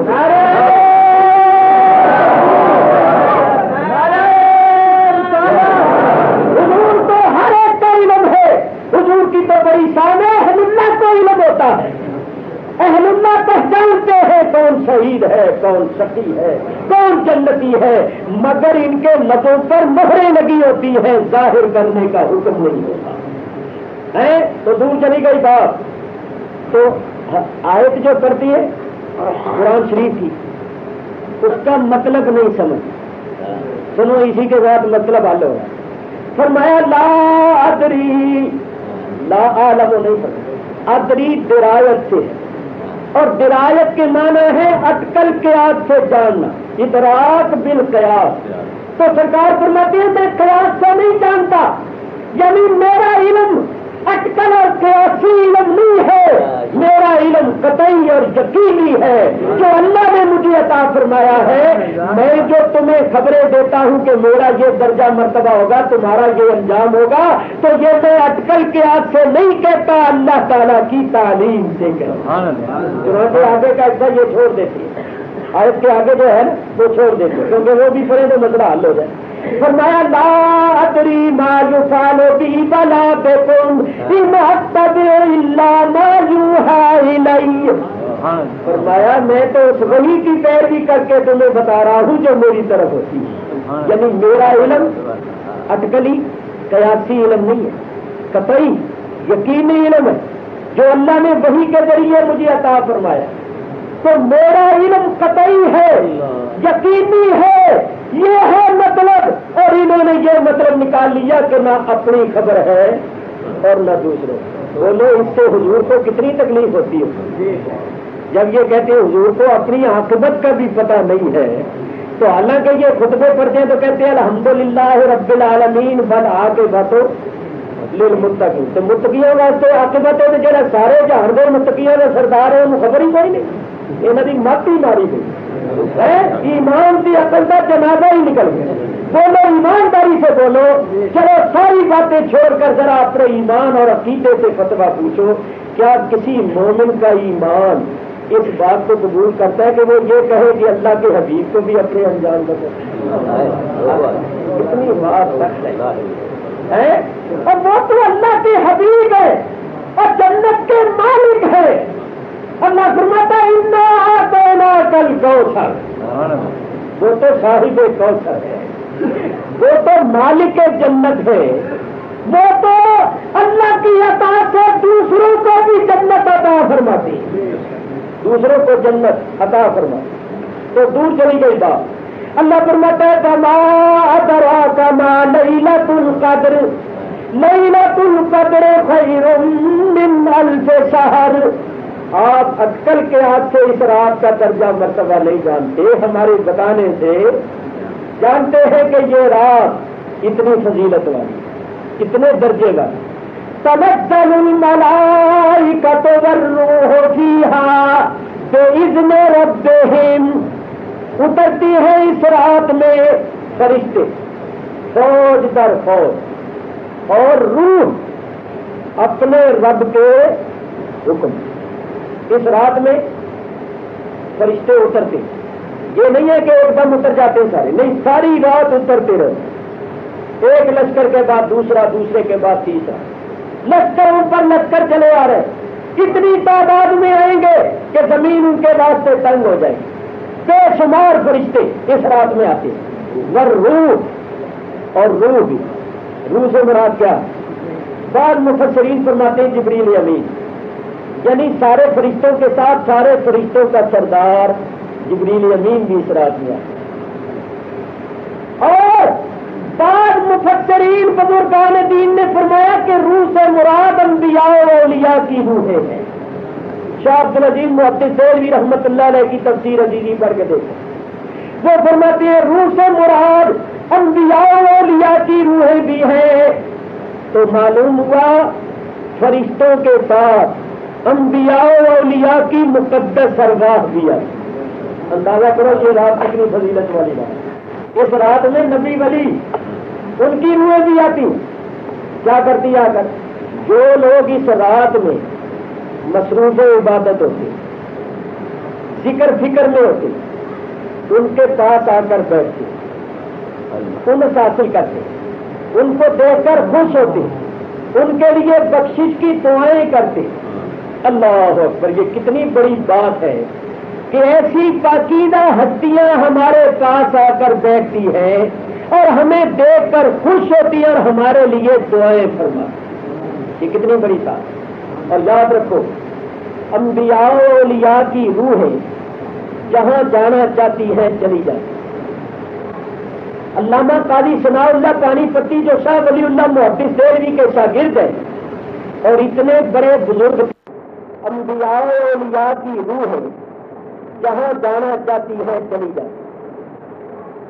علامہ قاضی ثناء اللہ پانی پتی جو شاہ ولی اللہ محدث دہلوی کے شاگرد ہیں اور اتنے بڑے بزرگ تھے کہ حضرت مرزا مظہر جانے جانا شہید رحمت اللہ علیہ کے وہ خلیفہ تھے اور مریض تھے. تو حضرت مرزا صاحب فرمایا کرتے تھے کہ اللہ قیامت کے دن مجھ سے پوچھے گا تو مظہر میرے لیے کیا تحفہ لائے ہو تو میں قاضی ثناء اللہ کو پیش کر دوں گا. اور عالم اتنے بڑے تھے کہ شاہ عبد العزیز صاحب محدث دہلوی لکھتے ہیں کہ یہ اپنے وقت کے امام بیہقی ہے. کتنے بڑے عالم. علامہ قاضی ثناء اللہ پڑھی تفسیر لکھی ہے مظہری عربی زبان میں بے نظیر تفسیر، تو وہ تفسیر میں لکھے اور اپنی دوسری کتاب تذکرۃ الموتیٰ والقبور میں لکھتے ہیں ارواح ایشا در زمین و آسمان و بہی ہر جا کے خواہند میرا رب وہ دوستا رہا و وہ تاکیدہ رہا در دنیا و آخرت مددگاری نہیں فرمایا. فرماتے ہیں نبیوں ولیوں صدیقوں شہیدوں کی روح آسمانوں میں، زمین میں، بہشت میں، جہاں بھی جانا چاہتی ہے چلی جاتی اور اپنے دوستوں اور مریضوں کی مدد کرتی ہے. تو انبیاء اور اولیاء کی روحیں آ سکتی ہے. ارے ہمیں نظر نہیں آتا، دیکھنے والے دیکھتے ہیں. تمہیں کیا بتاؤ جہاں کون کون جلوہ کرتا ہے اور تم سمجھتے ہو کہ ہم ایسے ہی بیٹھے ہوئے. تصور میں تیرے رہنا عبادت اس کو کہتے. ریاضت نام ہے تیری گلی میں آنے جانے کا، تصور میں تیرے رہنا عبادت اس کو کہتے ہیں. ذکر حبیب سب نہیں وصل حبیب. جہاں اللہ کے محبوب کا ذکر ہوتا ہے سنا خالی ہوتی ہے. وہاں کیا کیا انوار، کیا کیا تجلیات نازل ہوتی ہے. کتنے فرشتے ہوتے ہیں جو اس مجلس کو نورانی بدروں سے گھیرے ہوئے ہوتے ہیں، ہمیں نظر نہیں آتا کسی آنکھ والے سے. انبیاء اور اولیاء کی روحیں آتی ہیں، ان کو اللہ کی طرف سے اجازت ملتی ہے. اللہ اکبر. ہم تو یہ سمجھتے ہیں کہ یہ اللہ والے مر گئے اور دفن ہو گئے، سینکڑوں برس ہو گئے ان کو دفن ہوئے، ان کی ہڈیاں بھی گل پھڑ گئی ہوگی. معاذ اللہ ثم معاذ اللہ. اور یہ اللہ والے مرتے نہیں ہیں. اللہ والے مرتے نہیں ہیں، یہ عابد ہوتے، ان سے الہی کی آگ میں جلے ہوئے ہوتے. انہوں نے کیا مرنا ہے؟ یہ تو مرنے سے پہلے ہی مر جاتے، پھر یہ نہیں مرتے. یہ اس باقی میں فنا ہو کر اپنی ہستی کو فنا کر، اپنی ہستی کو فنا کر کے اس باقی میں پھر خود بھی باقی ہو جاتا ہے. یہ لا کی منزل سے گزر جاتے ہیں اور اللہ کی منزل میں آ جاتے. ایک صوفیانہ بات کروں اور کروں گی قرآن شریف سے. کل من علیہا فان ویبقی وجہ ربک، ویبقی وجہ ربک. باقی کیا رہے گا؟ اللہ کا وجہ، رب کا وجہ، ویبقی وجہ ربک. دوسری جگہ پر کیا آیا؟ دوسری جگہ بھی وجہ کا لفظ. سورہ رحمان کے الرحمن کے آخر میں کیا ہے وہ آیت؟ آخری آیت تو 3 جگہ پر آیا کہ ہر چیز فانی ہونے والی ہے مگر اللہ کا وجہ. وہ آیا ہے قرآن شریف میں کہ ہر چیز کل شیء حالۃ الا وجہ، ہر شے ہلاک ہونے والی ہے مگر اللہ کا وجہ. ایک لفظ وجہ کو یاد رکھیں. بولو بھائی، ہر چیز فنا ہونے والی ہے، ہر چیز ہلاک ہونے والی ہے سوائے اللہ کے وجہ، اللہ کے وجہ. اب یہ جو وجہ ہے نا، وجہ اللہ کا وجہ، عاشق اور رحم اللہ اسی کے طالب ہوتے ہیں. ساری آیت پڑھی جاؤ قرآن. وَيُطْعِمُونَ الطَّعَامَ عَلَىٰ حُبِّهِ مِسْكِينًا وَيَتِيمًا وَأَسِيرًا إِنَّمَا يُطْعِمُكُمْ لِوَجْهِ اللَّهِ. اللہ کی محبت پر مسکینوں، یتیموں، اسیروں کو کھانا کھلاتے اور کھانا کھلا کر کیا کہتے ہیں؟ انما نطعم. انما حاضر کا کلمہ ہے. ہم جو تمہیں کھانا کھلاتے ہیں تو کیوں؟ صرف اس لیے کہ اللہ کا وجہ مل جائے. انما نطعمکم لوجہ اللہ، سوائے اس کے اور کچھ نہیں کہ ہم تمہیں کھلاتے ہیں لوجہ اللہ، اللہ کے وجہ کے لیے. لوجہ اللہ کس کے لیے کھلاتے ہیں؟ بولو لوجہ اللہ، کہ ہمیں وجہ مل جائے، اللہ کا ہمیں وجہ حاصل ہو جائے. اور سنیے اللہ تعالیٰ ایک بات فرماتا ہے وَسَيُجَنَّبُهَا الْأَتْقَى الَّذِي يُؤْتِي مَالَهُ يَتَزَكَّىٰ وَمَا لِأَحَدٍ عِندَهُ مِن نِّعْمَةٍ تُجْزَىٰ إِلَّا ابْتِغَاءَ وَجْهِ رَبِّهِ الْأَعْلَىٰ. اللہ فرماتا ہے وہ جو اپنا مال خرچ کرتے ہیں ان کا مقصد سوائے اپنے رب اعلیٰ کے وجہ کے اور کچھ نہیں چاہتے. وہ لوگ کیا چاہتے ہیں؟ اللہ کا وجہ. ایک جگہ فرمایا یریدون وجہا، وہ صرف اس کا وجہ ہی چاہتے. بہت سی آیتیں بطور نمونہ 3 آیتیں دیکھی. یہ اللہ والے صرف وجہ کے طالب ہوتے. کہتے ہیں مولا یہ ساری عبادتیں بندگیاں اس لیے کر رہے ہیں کہ وجہ مل جائے. کوئی کہتا ہے مجھے جنت مل جائے، کوئی کہتا ہے مجھے دوزخ سے پناہ مل جائے، میں دوزخ سے بچ جاؤں. کوئی عبادت کرتا ہے مجھے مال مل جائے، کوئی کرتا ہے مجھے حکومت مل جائے. یہ اللہ والے کہتے ہیں تیرا وجہ مل جائے. ہم تو تیرا وجہ ہے. اسی واسطے حضرت بلے شاہ صاحب قصوری رحمت اللہ علیہ نے فرماتے ہیں در دوزخ بدکارانو کیا جنت میں تو کارانو پر جڑا کہتی تیریاں زلفاں دا او دوزخ جنت کی جانے. عاشق جنت نہیں ڈھونڈتے، عاشق اس لیے عبادت نہیں کرتے کہ دوزخ سے بچے. وہ کہتے تیرا وجہ مل جائے. وہ طالب ہے وجہ کے ہیں. حضرت امیر خسرو رحمت اللہ علیہ فرماتی ہے آشکارا روز محشر یا قیامت دور میں، آشکارا روز محشر یا قیامت دور میں سارے عاشق جز تماشائے جمال یار مال. وہ صرف جمال یار کے طالب ہوتے ہیں. دونوں کے کس چیز کے طالب ہیں؟ دونوں.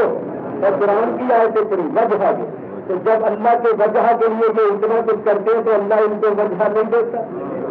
اور جو جنت کے لیے کرتا ہے اس کو جنت دیتا ہے، تو دوزخ سے بچنے کے لیے کرتا ہے اس کو دوزخ سے بچا لیتا ہے. جو دنیا کے لیے کرتا ہے اس کو دنیا دیتا ہے، جو اس کے وجہ کے لیے کرتا ہے اس کو وجہ دے دیتا ہے. تو بولو وجہ کو بنا ہے اللہ. کل شیء ہالک الا وجہ، تو جب ان کو وجہ مل جاتا ہے تو یہ صاحب وجہ ہے پر اس وجہ کے ساتھ باقی ہو جاتا ہے، نہیں مردے باقی ہوتی ہے، باقی دونوں کیا ہوتی ہے، باقی ہوتی ہے۔ یہ اس منزل سے کل شیء ہالک نبوت جزا مولانا روم رحمت اللہ علیہ فرماتے ہیں کہ جو ہماری ذات میں ہر کے خالی وجہ کا جو ہمارے وجہ میں سنا ہو جاتا ہے، مولانا روم فرماتی ہے کل شیء ہالک نبوت جزا، کل شیء ہالک اس کی جزا نہیں ہے، کیونکہ وہ اللہ وجہ کی منزل میں آ گیا، وہ اللہ وجہ کی منزل میں آ گیا۔ دوسری میں نے ایک بات کی تھی، دیکھو سنو ذرا غور، لکڑی ہوتی ہے نا، لکڑی کو زمین میں دبا دو، مٹی اس کو کھا جائے گی، دونوں کھا جائے گی یا نہیں کھا جائے گی، اور اسی لکڑی کو جلا کر کوئلہ بنا دو اور وہ کوئلہ دبا دو، اس کو مٹی کبھی نہیں کھائے گی، اس کو مٹی کبھی نہیں کھائے گی۔ 5000 سال کے بعد بھی نکالو تو کوئلہ اسی طرح نکلے گا۔ تو میرا یہ جو لکڑی وہی لکڑی ہے، مگر جب وہ جل گئی، جب اس نے اپنی ہستی کو جلا دیا تو اب اس کو مٹی نہیں کھاتی۔ جو لکڑی آگ میں جلتی ہے اس کو مٹی نہیں کھاتی، جو اس کے الہی کی آگ میں جلے ہوئے ہوتے ہیں ان کو کیسے کھاتی؟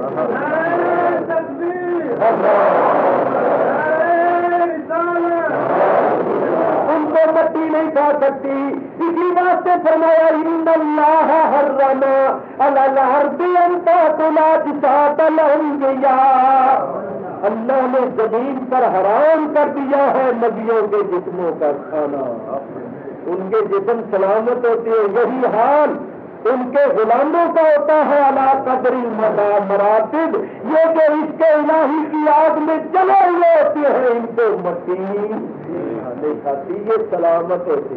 میری تمہاری نگاہوں سے انہوں نے پردہ کیا ہوتا ہے، جیسے یہ اعلیٰ علیین میں رہتی، جہاں جانا چاہتی ہے چلے جاتی، شہنشاہوں کی طرح دورے کرتے، فرشتے ان کے تختوں کو اٹھاتے، آج بھی یہ دورے کرتی ہے، باقاعدہ اپنے مریضوں کو دیکھتی ہے، ان کے وظیفے مقرر کرتی ہے، ان کی منزلوں کو طے کرواتے ہیں اور مدارج میں ترقی کا باعث بنتے ہیں، آج بھی ان کے فیوز و برکات اسی طرح جب تنزل الملائکۃ والروح فیہا بإذن ربہم، اترتی ہے اس رات میں فرشتے فوج در فوج اور روح اپنے رب کے حکم، لوگوں کے پاس آ کر بیٹھتے۔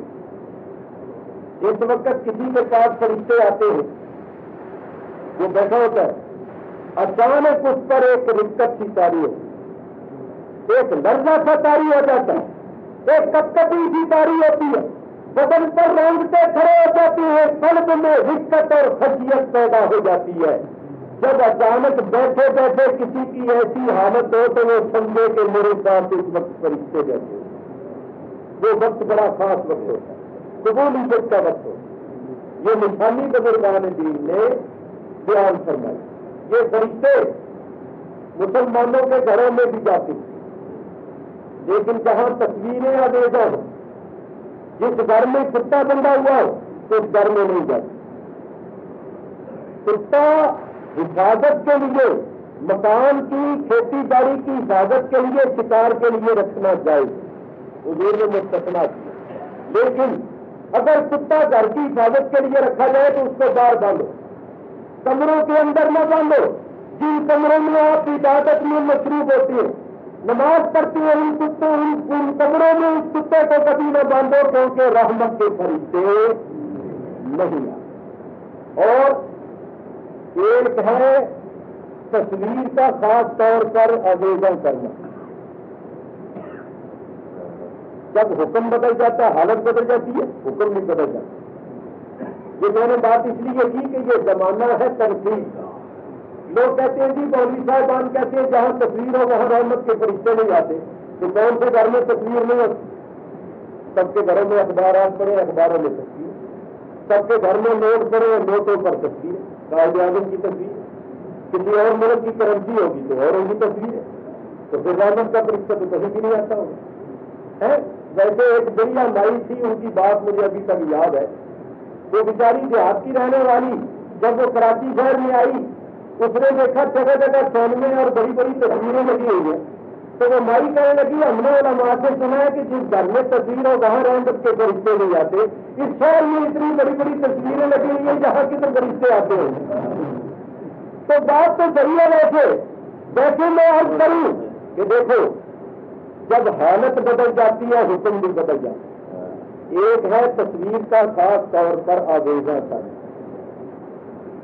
اس میں قصد اور ارادہ پایا گیا. ایک ہے مجبوری، مثلا نوٹ ہے آپ نے جیل میں ڈالے ہوئے یا باندھ کر کہیں رکھے ہوئے، قصدن ان کو آویزہ چسپاں تو نہیں نہ کیا، ان کی نمائش تو نہیں نہ کی.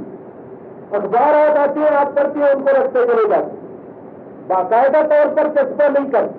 جب حالت بدل گئی حکم بدل گیا.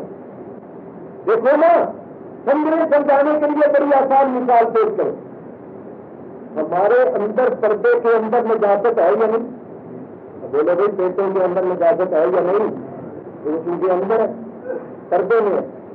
حکم بدل گیا، نماز سب کچھ ہوگی. اور اگر وہی تھوڑی سی نکال کر آپ باہر لگا لیں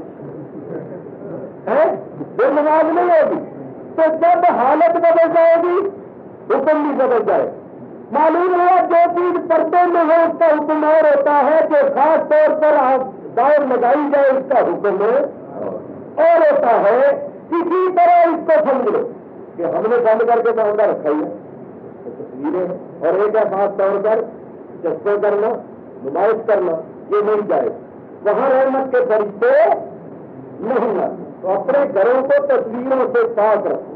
ہاں حضور کے پاس گنبد کی تصویر لگا لو، بیت اللہ شریف کی تصویر لگا لو، بغیر فوٹو کو بھی مل جاتی. مقامات مقدسہ کی تصویریں لگاؤ، سینریاں لگا لو جن میں جاندار کی تصویریں نہ ہو. اگر آپ چاہتے ہیں اس سے برکت بھی ہوگی، مقامات مقدسہ کے نقشے لگائیں گے اور کمرہ بھی سجے گا، برکت بھی ہوگی اور رحمت کے فرشتے بھی آئے جائیں گے. تو مسلمانوں کے گھروں میں بھی فرشتے داخل ہوتے ہیں. دعائیں کرتے اللہ تعالیٰ ارشاد فرماتا ہے سلام کی. اس رات میں سلام کی، اور یہ سلامتی کب تک رہتی؟ یہ فجر کے طلوع ہونے تک طلوع فجر تک رحمت برکت سلامتی کا سلسلہ جاری رہتا ہے. اللہ کی طرف سے سلامتی. بس ایک حدیث پیش کر کے گفتگو ختم کرتا ہوں. حضور فرماتے ہیں میں نے شب قدر میں دیکھا کہ جنت کے 8 دروازے کھلیں گے اور 8 دروازوں پر 8 فرشتے کھڑیں گے اور وہ ندا کر رہے ہیں. بالا باد الاول ملک ینادی طوبی لمن رقى في هذه الليلة بالا باد الثاني ینادی طوبی لمن سجد في هذه الليلة. فرمایا جو پہلے دروازے پر فرشتہ کھڑا ہے جو ندا کر رہا ہے، خوشخبری ہے واسطے اس کے جو اس رات میں نصیب ہے. دوسرے دروازے والا کہہ رہا ہے خوشخبری ہے اس کے واسطے جو اس رات میں سجدہ کرے. اسی طرح کسی دروازے والا کہہ رہا ہے خوشخبری ہے اس کے واسطے جو دعا مانگے، فکر کرے. کوئی کہہ رہا ہے جو اللہ کے خوف سے روئے گڑگڑائے، اللہ سے بخشش مانگے. 8 دروازوں پر 8 فرشتے جو ندا کر رہے ہیں. حضور فرماتے میں نے جبریل سے پوچھا جبریل یہ فرشتے کب تک ندا کرتے رہیں گے؟ جبریل نے کہا یا رسول اللہ فجر کے طلوع ہونے. فرمایا اس رات میں اللہ تعالیٰ بھی ندا کرتا ہے کہ ہے کوئی مجھ سے مانگنے والا کہ میں اس کو عطا کروں گا، جو کوئی مانگے میں اس کو دوں گا.